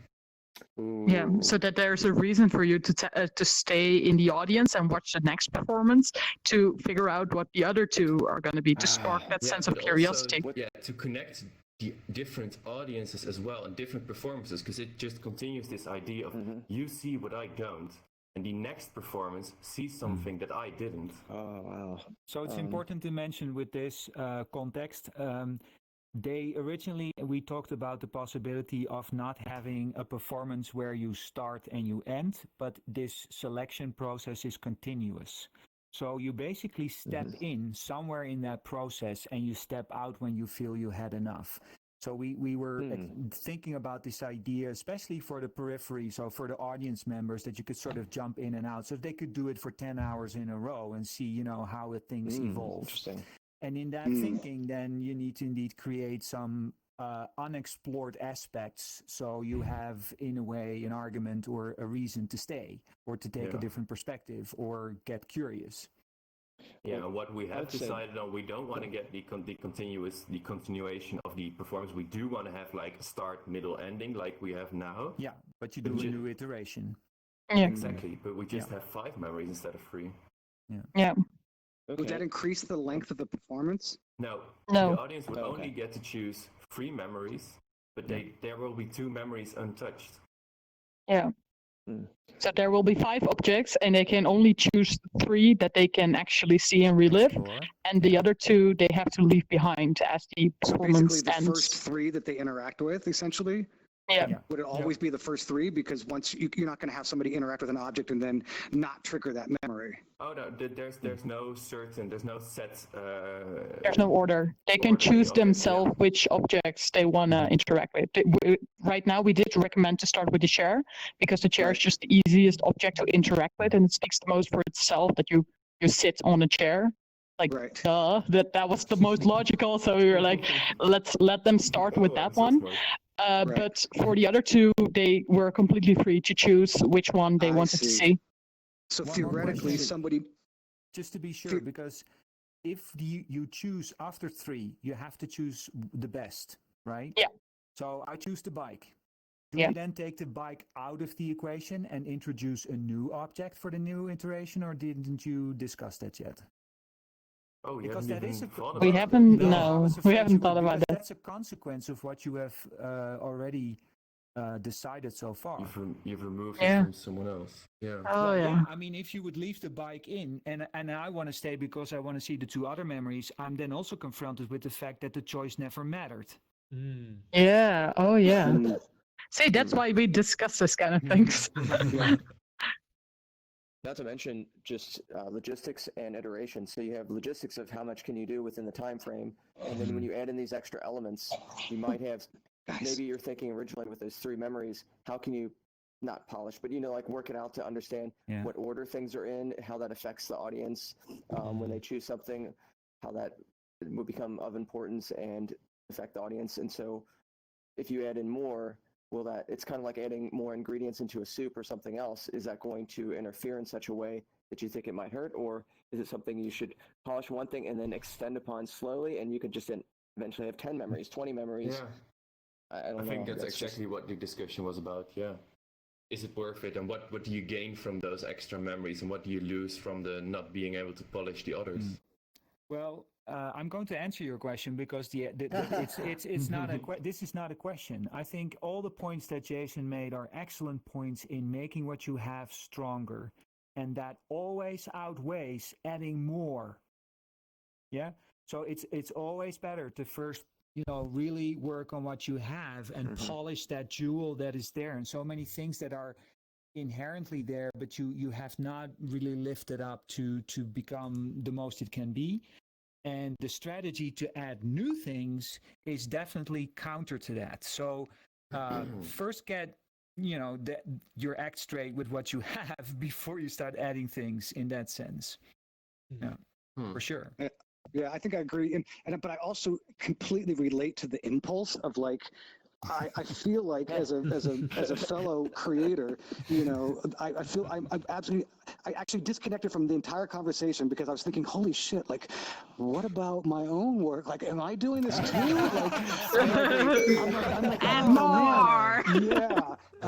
So I think I agree. I think right now I loved this piece, you guys. This piece is really, really beautiful. Do I think it needs 2 more memories? I do not. I think what you have is quite precious. And it's clearly, it's not it's not done yet. It needs attention. This thing that you've created is a work in progress and needs to go to the next level. And I do not think that adding to this right now is where your energy, I mean, this is a big complex project that's going to take up all of your time and energy. And I do agree that my opinion is that save the adding until later, because this piece does not need more to get better. It's already very, very good, you guys. It's And very, if very, you want very to talk good. about the iterative side of things, you could then later say, we're going to add one more memory because let's say the bike is chosen, so the bike is taken out, and then we introduce a new object. So people can stay for 2 iterations still with the idea that, it's a continuous selection process. And then when new audience members get in, they never saw the bike. So next time you introduce the bike as a new object. But then you only have to add one more memory that has not been used in the one before. Yeah, makes sense. But you get to that once you're done with polishing all the incredible good questions that you got so far. I think we just. I want to come back. I want to come back and see the exact same thing again. I do not, as your audience member, I don't need more. I'm literally happy to come back and see the exact same thing again. So, Because Medra, you actually also experienced like 2 sessions after each other. Is that also for you the same? Yes, it was interesting. I was in a little bit different perspective. I was going to say this when I got into this stuff. Because I was a camera operator, that kind of took me out more than I wanted to be. I wanted to kind of like, in terms of if I were to digest a performance, not having other things that I'm trying to think of, like composition and trying to make sure I have things in shot, and like also listening at the same time and things like that. So, but yeah, I would love to see more performances. I do this with any type of art form. I want to experience it over and over and over again and see how many, if it hits you the same way, or if you notice like maybe the narrative versus like the visuals, or maybe how they integrate in your mind, just like you were talking about lyrics versus like the sound of certain instruments. And the second performance definitely wasn't as strong, but that also, like I think as Joris and I were saying, like the amount of nerves, like they give you all the adrenaline rush of like, let's make sure this is perfect, and also the onboarding audience. But yeah, I would agree with Jason that I would love to see more performances. It's quite complex too. I mean, your work is so complex that you could almost make the argument that it requires multiple viewings of the same work simply to fully appreciate the same work. So yeah, I don't know that you guys need to be. I think nothing will stop us from making it even more complex. I mean, like, well, you should do it then. Stefan said, like, we needed to aim for 20 memories. Yeah, that's actually what you just said now. But I think there was we were definitely on the side of adding more memories, but we also just, as students experiencing this and designing this, we just really like the idea of playing around. Like, what do we gain from it? What do we lose? Sure.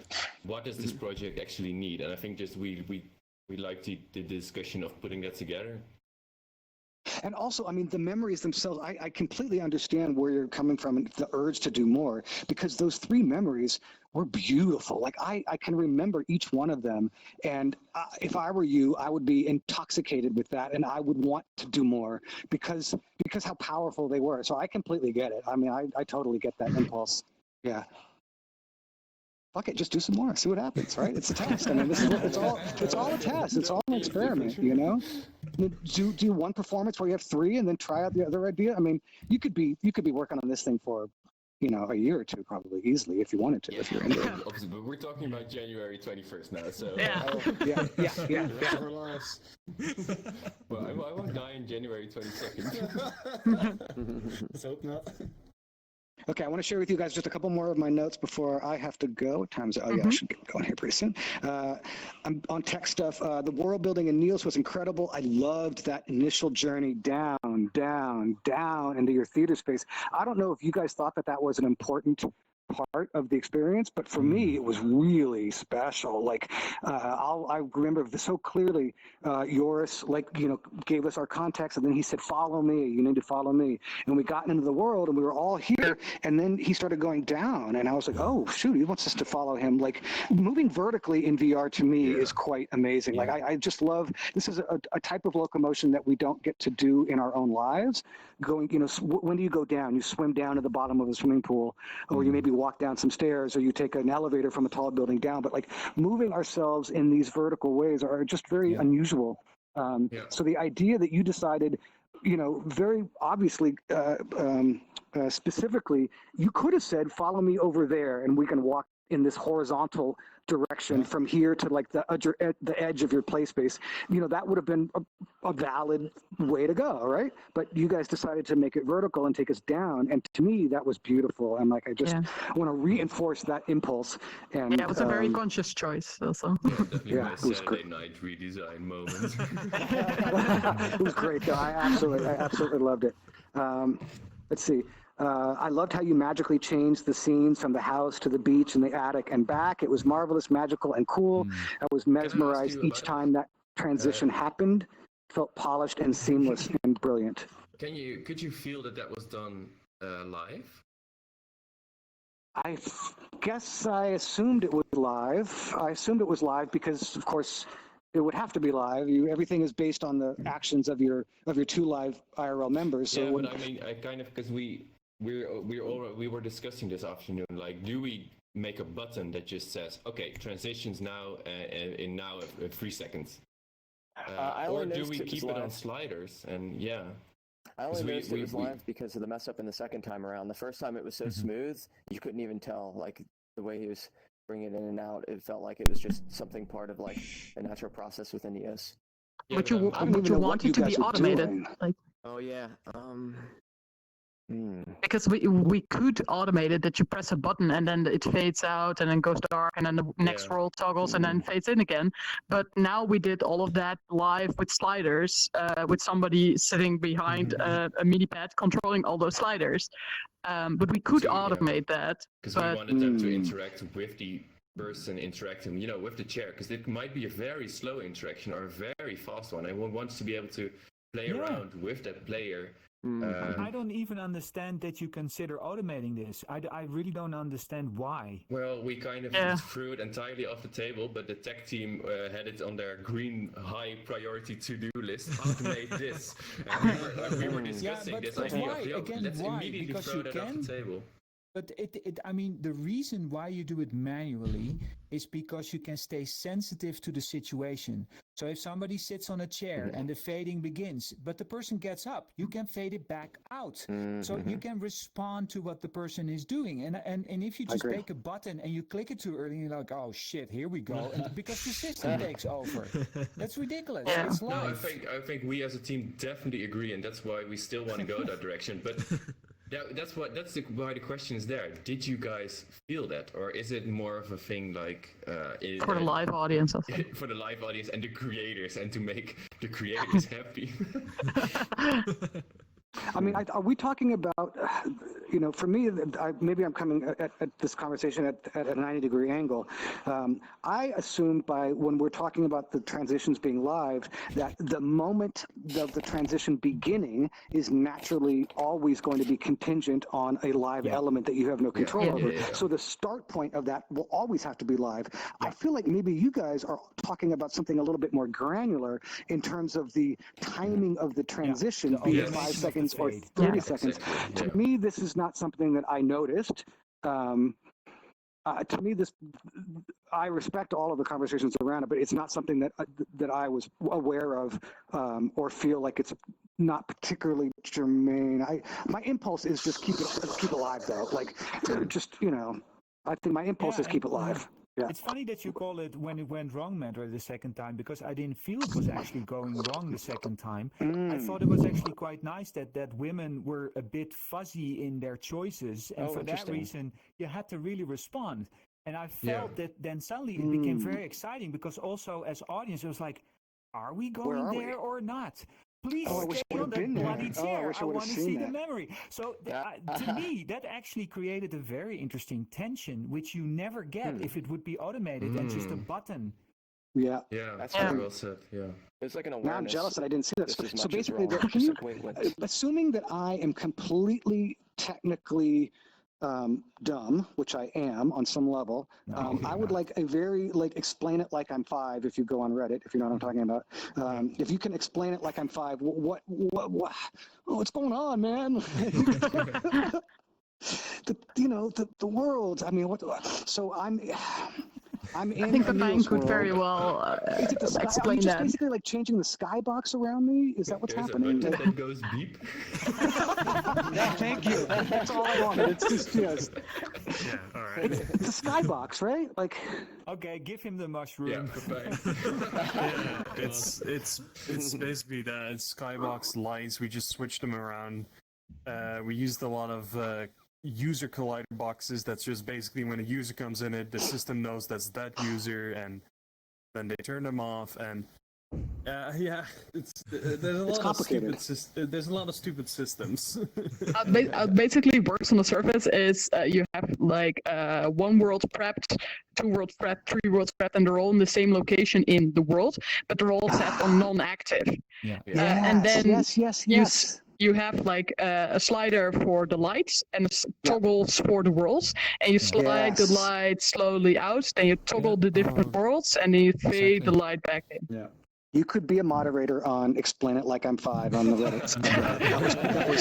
That was absolutely what somebody at my level needed. Well, I loved all of that stuff. I just absolutely loved it. It was magical, immersive. It just felt magical is the best word. All right, 2 more paragraphs, and then I probably have to go soon. Default avatars we wore were super cool. The default, right? The before. I love that. The design of those avatars were great. I love the 2D avatars as well. I can see already you're addressing this note. I wonder if the 2D element was for technical performance reasons. I assume so. I would happily embody a full-featured dog, bird, or plane. Once the tech catches up with your artistry. You saw my notes on hands already. I'm sure that was just I get that.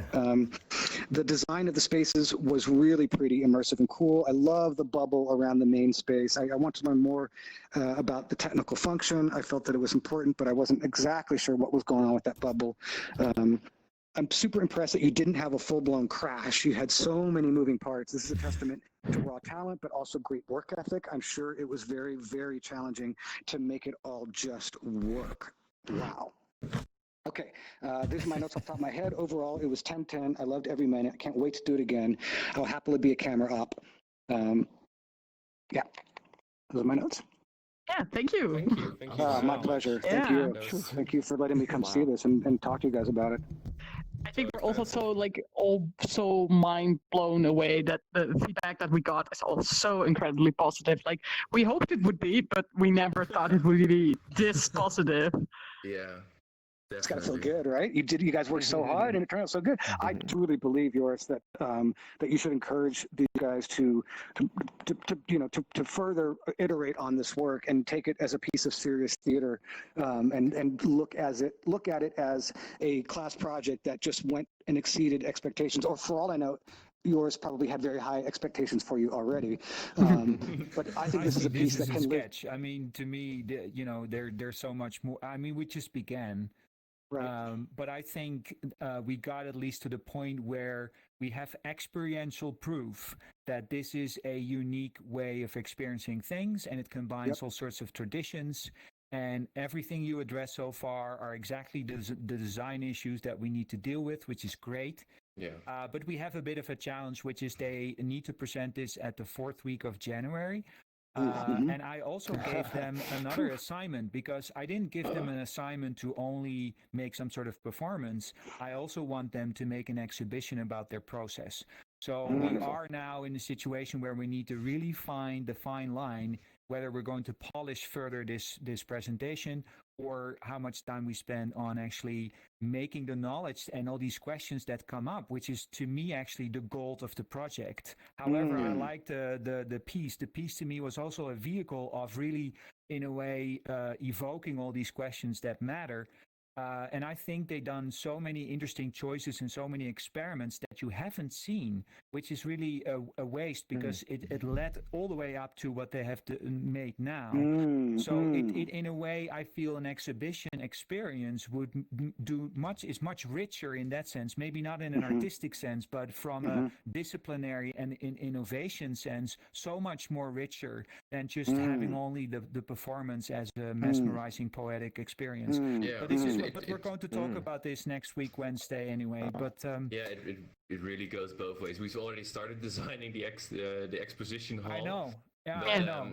there's I think this piece of work is also it's kind of confirms these questions Yes. in a way, I guess. Yeah, but I but agree. they just add to each other. The one I isn't agree. the same without the other.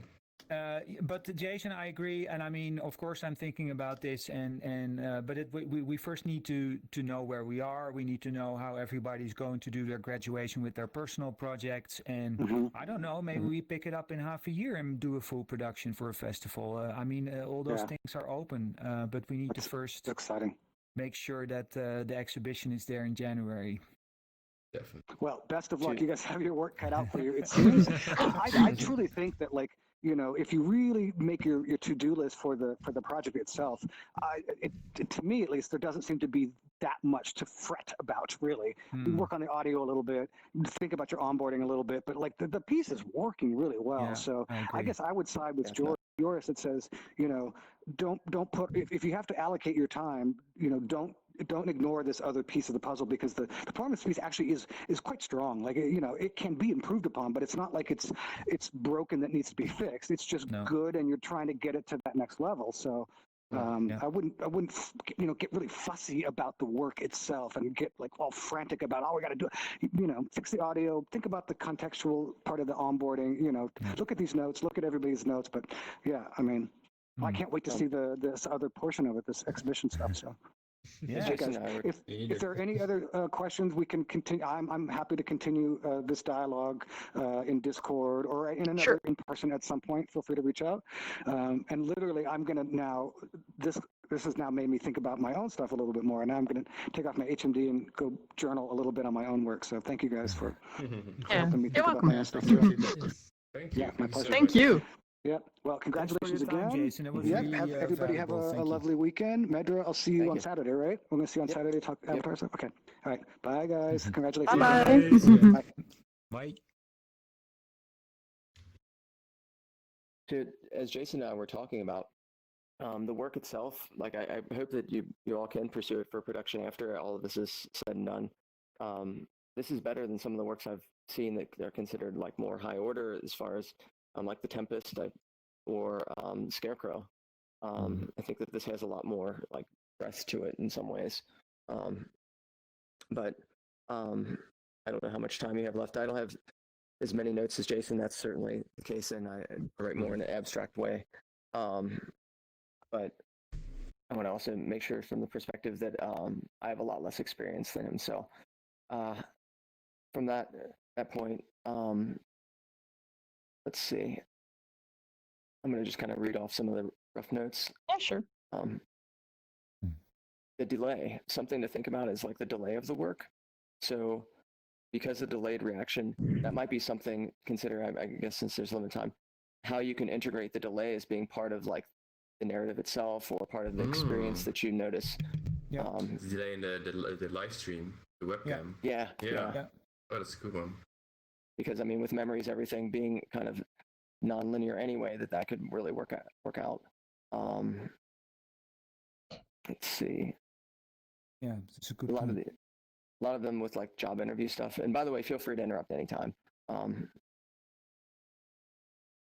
The interviews, I think those are great. That's a wonderful touch to kind of like get a personalization with the audience.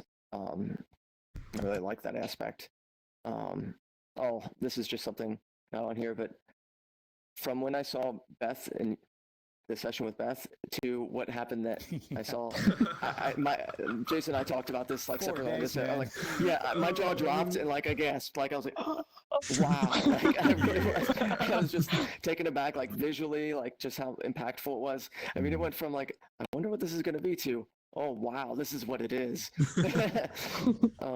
Really fantastic work, and it's one of those things when you see a good work of art, it invigorates you and it makes you want to like look back on what you're creating and try and like create more, and it's beautiful. Let's see device setup. It's the same way it's used. Yeah, I was interested in possibly when the objects are being used in the same way as the lost memories, is it always the case that you want them to try and mimic something that is part of the narrative itself, or is it just more so just sitting on them or like standing on them and other things? So when you're trying to integrate like different memories and stuff like that. Do you mean like the interaction with the object? Yeah, the interaction with the object. Yeah, so we wanted to keep the interaction a little bit vague so that they have to like think about it and also like use their own imagination. But we told them that they have to use the object in the same way it was used in the memory. So a chair, you sit on a chair. So as soon as they sit on the chair, the memory activates. And for the bike, they kind of have to stand over the bike. They don't actually have to drive them, but they have to kind of stand over it. And for the record player, they actually have to put a record on and put the needle on as you do with a record player. And so by having the assistant, that really overcomes a lot of like the technical issues as far as like someone maybe tripping on the bike or. Okay. Yeah, and I think they're an important thing to note is they don't have to keep doing that interaction for the entire memory. Yeah, it's only for the activation. Yeah, it's only to activate it because like once music starts, we were kind of hoping that someone would like start dancing or mimicking the actions of the story, and occasionally it worked. And when it worked, it was wonderful. And I think that was a goal to have people actually try to mimic the story. Let's see.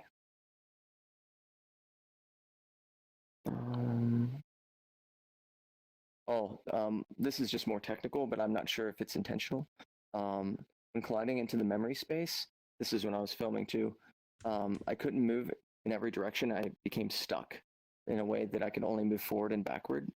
Was that intentional? Was that in the beach? Because I saw your recordings. No, it happened in every single one of them. Yeah, that's why I had to record outside the bubble itself, because I wouldn't be able to move throughout the whole space. I would move in and then say, "Oh crap," and basically my hands would be locked down, so I could only move forward or backward. That shouldn't have happened. That's a bug we have to fix. I think I know why. I'm pretty sure it was a bug because we actually created this box in the middle where if an audience member would fly into it, they would lose their avatar and get muted, so they wouldn't interrupt the show. But it bugged out a lot. So in the end, people were able to fly into it with the avatar, which was exactly what we wanted in the end. We found out because of that. But that box, that collider box, I think it gave issues. Okay. Guys, unfortunately, I have to go. Yeah, I'm gonna have to leave shortly as well. Unfortunately. It's getting late and I have some stuff to do, so... Thank you for your presence. Yeah, I wish you all a nice weekend. Yes, Have a nice you. weekend, Take care, man. Youri. Bye, Youri. Bye-bye. See you next week. See you later. Okay. I won't be able to talk too much more on this because I do have to head out. But Yeah, sure. Let's see. The poetic and abstract voice overall was very effective, I think. That the environment kind of like played a nice backdrop to have you kind of perceive what could be done inside that environment, how that kind of related to the memory. I thought that worked very, very well. And then some thoughts on that were how much of the memory should relate to the dialogue.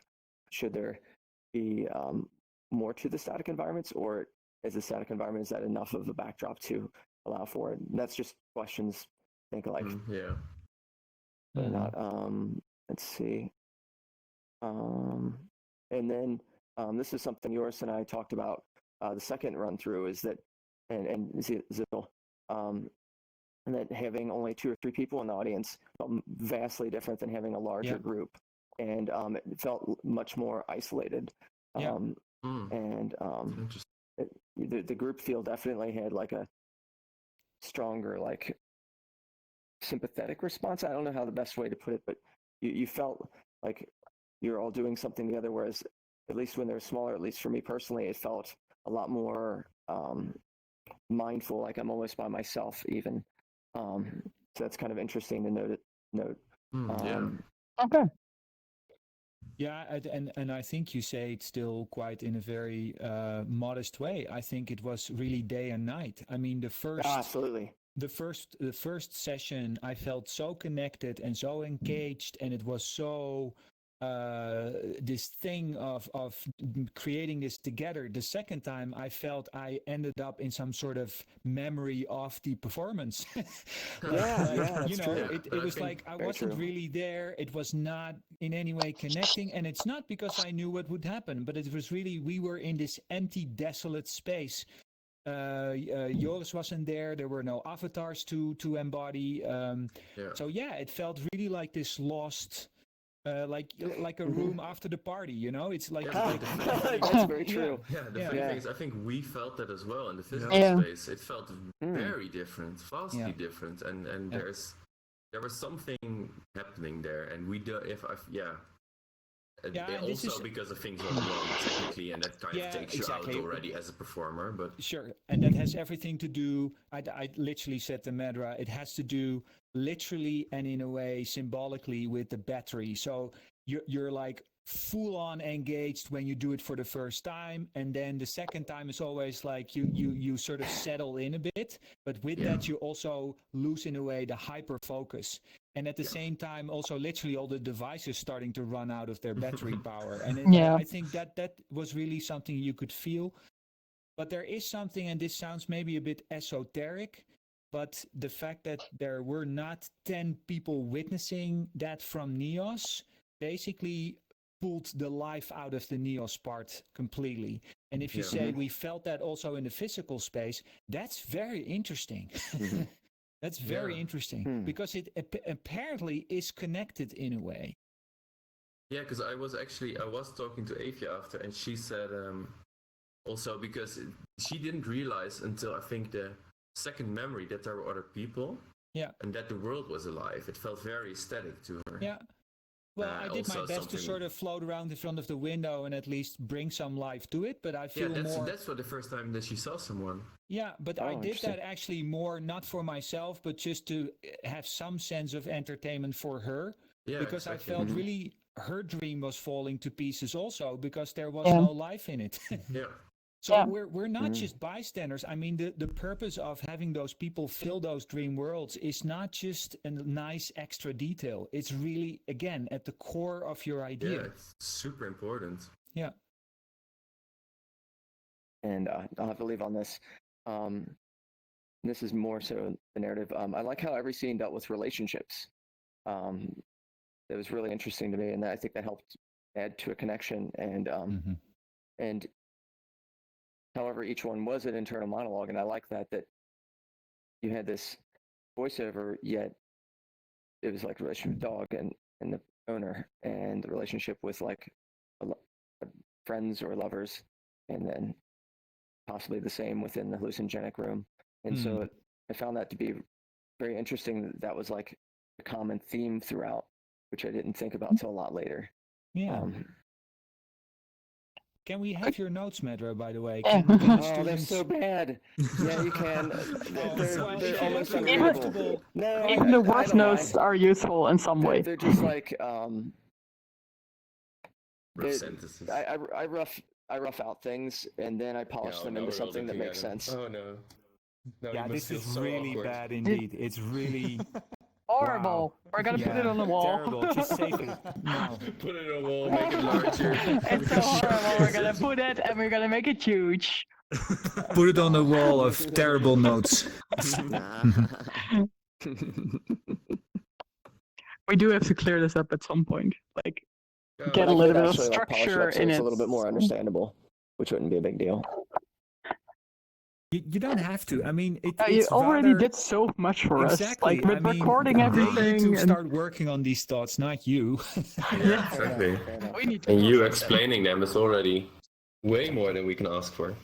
Yeah. Oh, you all are wonderful. Like, I'm really super excited, and like Joris, I know you downplay the role, but like you offer a lot of the really strong questions for them to like contemplate. I think you play the perfect role as a teacher. I know that sounds like overplaying, but for real, like you, as part of a teacher, you let people kind of like think through their ideas, and then you're like, wait a second, they need to think about this, and you just kind of add that in there just enough, not where you're telling them what to do, and that I think that helps because that's as far as from a teaching role. Personally, from art, I hate the idea of having just little tiny Jorises or little tiny Medras. You know, that really destroys the process of an artist. And so by offering a lot of options or just questions that they might not have thought of helps like add to the breadth of creation. And certainly you all have done something that's very worthwhile and historically worthwhile, which is so exciting. Like, Yeah, I agree. Yeah. Well, thanks, Medra, and clearly you were you are a large teacher in this process as well. I think they take your comments very seriously, and it has been very helpful. But also your presence and interest and focus and offering all these examples from NEOS has been very helpful. So you shouldn't downplay yourself either in that sense. Well, thank you. Definitely. Hey, so Yeah, agreed, 100%. Yeah, exactly. So please do. Thanks for spending some time with us again. My pleasure. Of course, we'll let you know when in January we're ready to show the exhibition and the next iteration of the performance. I'd love to see it. And would I be able to bring a friend as well? Yeah, Yeah, sure. absolutely. As much as you want. Please. Okay. I think we just decided that it's the half of the experience is the people embodying and populating NEOS. So it's about relationships, right? Yeah. Yeah, true. The more the merrier. Well, thank you all and take care. Thank you. See ya. Thanks, Bye. Bye. So, like, Randy, even wat ik dus nu zie is, op het moment dat we dus wel handen willen, dan wordt deze avatar dus wel en de eer van de hond wel een beetje lastig. Want dan krijg je een soort van loshangende handjes. Ja, je krijgt een paarse handjes. Ja, ik zit nu in desktop mode, dus ik heb nu geen handen. Maar willen we zeg maar van die loszwevende handjes, of willen we die handen wel een soort van integraten in de avatars? Ik denk dat het heel raar is als je integrate in de avatar. Ja. Je kunt niet deze vleugels gebruiken. Naar voren. Nou, ik denk bedoel je niet meer dat je de handen in plaats van super Niels paars of groen, dat je ze dan gewoon iets minder actief en wit maakt? Ja, dus Of basically wat bedoel je gewoon dan? custom handen eigenlijk. Kan je misschien nog zo'n avatar spannen? Ja, 2 seconden. Wacht, spant hij nou in? Oh, ja. Ja, hij is er. Ik wil I ook. can't equip. Waarom kan ik het niet equippen? Nee, ik kan er ook Ben niet je in. erin? Nee. Oh, hij staat op protected zeker toen ik hem gemaakt heb. Ah. Nou, in ieder geval, Joris, heel erg bedankt dat je dit hebt willen regelen. Ja, en, dit was echt opzetten. super fijn. Ja, goed hè. En ik denk dat zeker ook Jason jullie een behoorlijk goede waslijst heeft gegeven om ook in je uitleg en verslaglegging van je project deze punten juist naar voren te brengen. Dus volgens mij geeft hij echt een geweldige structuur van ontwerpvraagstukken die je ook voor je expositie in relatie ook tot de andere schetsen echt kan gebruiken om letterlijk te zeggen dit vraagstuk hebben we daar onderzocht en dat zie je daar terug. En wat we ons nu afvragen is dit en hoe doe je dat eigenlijk? Ja, dus ik denk dat zijn document echt geweldig is ook om misschien even uit te werken naar niet een beschreven tekst, maar meer een soort aandachtspunten of design questions die daarin zitten. Sommige gaan natuurlijk over user engagement, anderen gaan wat meer over de ruimte, weer anderen gaan over onboarding. Dus je kan daar ook wel een aantal ontwerpthema's uithalen, of categorieën moet ik zeggen, die je kan gebruiken voor de expositie. Ja, zeker. Hey, volgende week woensdag hebben jullie een gesprek met Lot, mij en Stefan over de allerlaatste fase zo voor de kerstvakantie. Dus daar verheug ik me enorm op. Wat we natuurlijk gaan doen is wel natuurlijk dus ook die discussie voeren over de functie van de expositie en de functie van de voorstelling. En dan natuurlijk ook het format waarin het gepresenteerd wordt in de 4e week van januari. Maar wat ik jullie enorm gun, en ook mijzelf, en ook eigenlijk iedereen die betrokken is geweest, is dat met name die expositie op zichzelf kan bestaan. Want de voorstelling is natuurlijk fantastisch, maar wel bij gratie van, 7 man die achter sliders zit en een studio die werkt en trekkers die allemaal aanstaan. Dus dat is natuurlijk de kern van theater, van je moet erbij geweest zijn. Terwijl zit heel veel waarde. Excuses. Dat is een hele grote mail. Een hele grote mail. Dan kan ik erin. Nee, het is nog geen... Ik heb er nog geen avatar van gemaakt. Ja, nee, maar Ja, dus het is belangrijk om wel reëel te zijn over hoeveel tijd besteden we nog aan die one-off voorstelling en dat goed te documenteren. En hoeveel tijd besteden we aan een expositie die in NIOS kan blijven en ook een plek kan zijn waar mensen terug kunnen komen en kennis kunnen nemen van jullie project. Ja. En als jullie, wat eigenlijk Jason ook al voorstelde, toch ook wel ambities hebben of fantasieën hebben over, nou ja, linksom of rechtsom, we zouden dit eigenlijk nog eens een keer een paar dagen willen spelen via een festival of wat dan ook. Ik heb ongelooflijk veel connecties. Maar het is natuurlijk wel iets wat je dan met school en je opleiding een beetje moet gaan bedenken van hoe ga ik dat dan doen? Mag dat, kan dat, et cetera. Daar kan en mag ik niks over zeggen. Ja. Ik wil alleen maar aangeven dat mijn eisen als opdrachtgever voor januari het zwaartepunt op wat mij betreft nu meer ligt op die expositiekant. Dus dat delen van jullie kennis. In plaats van dat ik zeg, ga nou nog 5 weken lang deze voorstelling polijsten. Terwijl ik ook zeg dat die voorstelling zeker performancewaardig is. Dus op een festival getoond zou moeten worden. Dan moeten we inderdaad echt nog wel wat werk doen. Dat doe je niet even trouwens in 4 weken. Want dat is dan echt nog wel wat stappen nemen. Maar dat zou dan iets moeten zijn voor een latere fase. Nou, hoe dat dan wel of niet in je opleiding past. Of dat je dat pas na je opleiding doet. Dat zijn dingen waar je even misschien ook het weekend eens rustig over na kan denken. En ik denk in die zin, jullie zijn natuurlijk nu een heel ontzettend leuk collectief samen. Maar we hebben jullie natuurlijk ook bevraagd op je eigen interesse. Hè? Dus wat is je eigen persoonlijke onderzoeksvraag? Hè? De allereerste ruimte die je hebt gebouwd in NIOS is je eigen ruimte. Dus ik wil je ook een klein beetje adviseren, en daar is de kerst ook een goede periode voor, om ook weer eens even bij jezelf af te vragen, wat heb ik er nou eigenlijk van geleerd? Wat heb ik nou als vragen en informatie hier uitgehaald, ook vanuit wat jullie voor jezelf persoonlijk interessant vinden? Dus het is natuurlijk een groepsproces, maar het is natuurlijk ook gewoon jullie individuele proces. En ook dat verhaal zie ik in de expositie als waardevol. Ik kan mij dus bijvoorbeeld voorstellen dat er een expositieruimte komt met het project. Helemaal mooi, met ruimtes en uitleg en video's en noem maar op. Met de schetsen met ruimtes en video's en noem maar op. Maar bijvoorbeeld jullie allemaal persoonlijk een eigen rondleiding geven vanuit je eigen discipline. Dus dat je dus dezelfde exhibitie of dezelfde tentoonstelling 7 keer kan zien, iedere keer door een andere lens. Ik zou dat persoonlijk heel interessant vinden, want het is per definitie een interdisciplinair project. Dus het is natuurlijk heel interessant hoe een theatermaker of een ontwikkelaar of een game designer of zelfs iemand van computerwetenschap op de UU kijkt naar wat er nu gemaakt is. Daarover pratend, ik denk dat we wel aan jou als opdrachtgever wel een belangrijke update moeten geven. We hebben John op het moment een voorstel gegeven om aan zijn eigen project te gaan werken. En zich dus buiten dit project te laten. Los te koppelen. We gaan dat maandag definitief. We hebben het voorstel nu bij hem neergelegd. Kan je het weekend nog even over nadenken. Daar gaan we maandag die knoop doorhakken. Ja. Maar dan zou het dus kunnen zijn dat hij dus, woensdag als we onze teammeeting hebben en hij is er niet bij. Dat geeft wel aan dat hij vanaf dat moment dus ook niet meer bij dit project betrokken is. Kijk, wat ik belangrijk vind is dat in goede afstemming met Lotte en Stefan gaat. Zij zijn ook degene die daar iets van moeten vinden, niet ik. Dus dat is echt aan jullie. Lotte had me dit al verteld, dus ik was al geïnformeerd. Ik denk persoonlijk dat hij in ieder geval vanuit de exhibitie, dus hoe zeg je dat?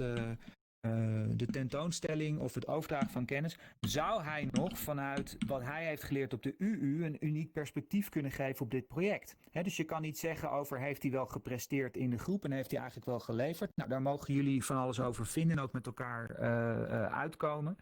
Ik zeg als opdrachtgever, ik ben op zich nog steeds geïnteresseerd in zijn perspectief op dit project. Wat voor vorm dat dan krijgt en of hij daar zelf voor kiest, dat is dan inderdaad even aan jullie en hem om uit te zoeken. Linksom of rechtsom. En dat hoor ik dan woensdag wel inderdaad wat daar de conclusie van is. Dat is helemaal prima. Nou, ik zie al een aantal C-mailen. Ik vind die handjes heel aardig werken hoor, eerlijk gezegd. Ja, die hoeven niet anders. Ik heb hem niet heel netjes gedaan, maar het werkt wel. Ja, gewoon fine-tunen. Ja. En ik zou bijna zeggen, zelfs het feit dat het niet past bij elkaar, maar wel zo beweegt, vind ik juist heel goed. Ja, precies. Nu ik het zie ook. En je wil niet die witte handjes die opgaan in... in... heel uncanny. Terwijl hier zit echt zoiets van... Ja, daar zweven gewoon losse handjes bij een zeemeeuw. Maar het beweegt wel als één wezen. Dus er zit iemand in die zeemeeuw. Ja, hij heeft gewoon een masker opgedaan van een zeemeeuw. De rest is weggegreenscreend. Waar zijn mijn benen? Ja, heel goed.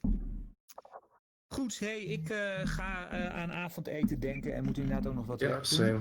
Maar volgens mij was dit heel zinvol en ook Zeker. Fijne opmaat naar rustig nog eens even nadenken wat je zelf er allemaal uitgehaald hebt. Lees nog even rustig Jason's feedback door. Ik denk dat er echt heel veel in staat. Ja. En dan zien we elkaar in ieder geval woensdag. En nogmaals, ik merk dat jullie afgeleid zijn, maar in ieder geval wat ik net zei is wel echt belangrijk. Dus denk echt na over jouw positie ten opzichte van dit werk. Wat heb je eruit gehaald? Want als ik daar woensdag die vraag stel, dan is het leuk als je er al iets over kan zeggen. Oké. Oké. Cool? Nou, dankjewel. Yes. Super cool. Oké. Super cool. Hey, zie jullie volgende week. Yes, later. Fijn weekend. Hoi. Ik had meteen al een geinig ideetje voor ons eigen perspectief. Want jij had het over die Navi Zelda wolk. Wat nou als je gewoon kan klikken, ik wil geguide worden door die persoon. Ja, en dat exact. wij dan is die wolk wat wij hebben ingesproken vanuit onszelf. Ja, precies. Ja, dat kan heel goed. Hoef je het materiaal niet te veranderen. Pepijn, we zaten daarover te denken. Misschien dat jij een inschatting kan geven in hoe groot dit is. Maar wij dachten bij de entrance van de project spaces dat er dan dus inderdaad met de Joris' toevoeging nu allemaal verschillende wisps hangen eigenlijk. Die een soort van tourguide zijn. En dan kan je dus zo'n wisp aanklikken en die equip je dan een soort van, dat die achter je aan vliegt. En op het moment dat jij dan in bepaalde colliders loopt, gaat die wisp tegen je praten en gaat hij bepaalde stukken audio afspelen waarin wij dus stukjes uitleggen over de expositie. En dan op basis van in welke collider jij springt, legt hij dus een ander stuk van de expositie uit. En even mijn mic aandoen. Gaat hij tegen je praten? Pst, meisje, hey, pst, pst. Hallo. Hallo? Yes. Yeah. Hey, kijk eens. Is mogelijk, denk ik. Dat zeg ik altijd. Heel veel dingen zijn mogelijk. Ik bedoel, ik kan het vast wel een keer maken. Ik bedoel, je pakt een van deze boys, je hangt hem achter je aan, je maakt hem blauw.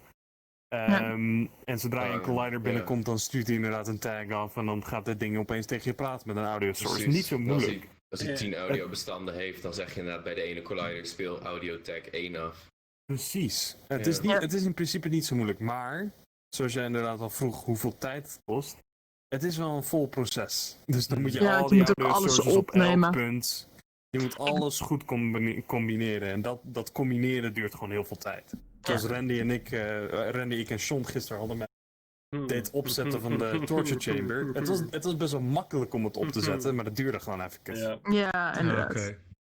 Ja, ik denk wel dat die wisp wel een hele waardevolle toevoeging. Dan kunnen we zeg maar de expositie zelf wel gewoon met video's uitleggen, maar dat je dus inderdaad bepaalde meningen of bepaalde feedback echt vanuit een bepaald perspectief kan bekijken. Dat zou wel echt heel cool zijn.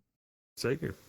Dus zeker omdat, zeker na wat Joris ook gezegd heeft, ik denk dat we ons echt alleen maar moeten gaan focussen op polisherwerk en dus geen dingen nog moeten gaan toevoegen.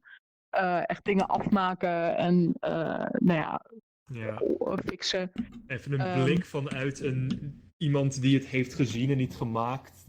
Nu we het hebben gehad, zit ik ook wel van ja inderdaad, we moeten het gewoon gewoon mooi maken wat we al hebben. Ja. En niet veel meer gaan toevoegen. Dan kunnen we inderdaad onze tijd beter steken, denk ik, inderdaad in dit soort dingen voor de expositie.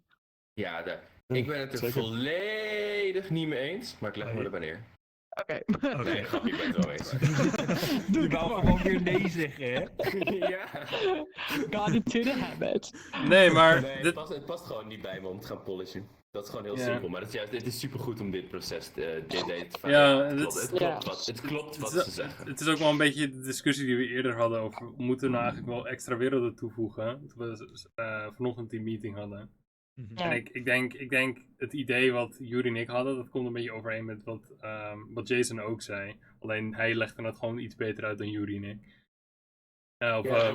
Joris.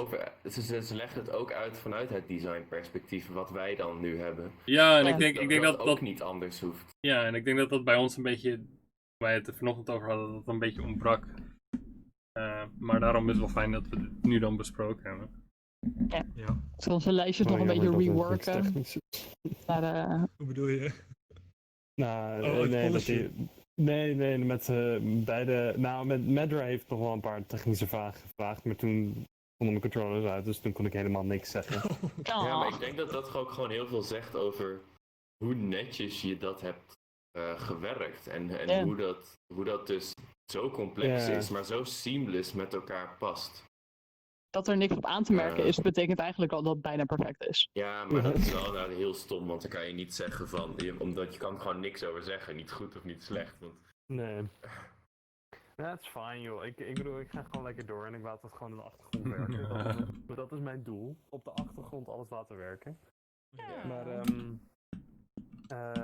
ik vond het wel jammer met dit soort coole wisps dingen of zo. Ik vond het wel stom dat ik verkeerd uitlegde. Ik dacht dat hij vroeg wat er met de Invisibility Cube was, maar hij vroeg dus om de 3 werelden. Oh joh, nou, bekijk het zo, Jason had toch niet door dat je het verkeerd uitlegde, want hij snapte het ook niet. Dus maak je niet te druk over dat soort dingen. Nee, zeker niet. Nee, maar als je dat Wisp-ding wil, zoals ik zeg, ik kan het instellen. Ik denk dat het niet zo moeilijk is. Het duurt dan even. Dus dan heb ik er wel even tijd voor nodig. Maandag nog even een goede design sessie gaan hebben. Ja, en dan wat willen we nou met de ervaring en wat willen we met de expo? Ja, dan komen we er wat concreter weer uit. Ja. Ik zet dat ding even weg, als je niet hebt. We hoeven er niet te lang mee te wachten, maar inderdaad... dat wordt op welke manier verteld. Mijn buurtje of zo. Ja. Nou, ik ga er ook vandoor. Ik moet maar nu is het lekker weekend, jongens. Yes. Ja, ik heb al een pizza besteld, die komt zo meteen binnen. Chill, even koken. Ik had letterlijk mijn dineerafspraak afgezegd voor deze meeting. Oh boy. Ik zou om 5 uur bij mijn zus gaan eten. Ja. Het kan niet serieus. Het kan niet serieus uitkomen uit dit bedje hier.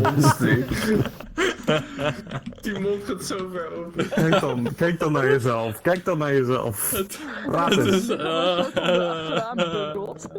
Ja, als je gewoon snel draait is dat helemaal grappig. Oh my god. Oké, jongens, ik spreek jullie later. Later even weekend. Nee hoor, ik heb morgen Sla de space wel op, zou ik zeggen, want er zijn wel wat notities toegevoegd voor wie deze wereld ook kost. Robin. Oké, ga ik doen. Sayonara, Oké, boys goed zo. en Myrna. Boys en Myrna. Ik vind het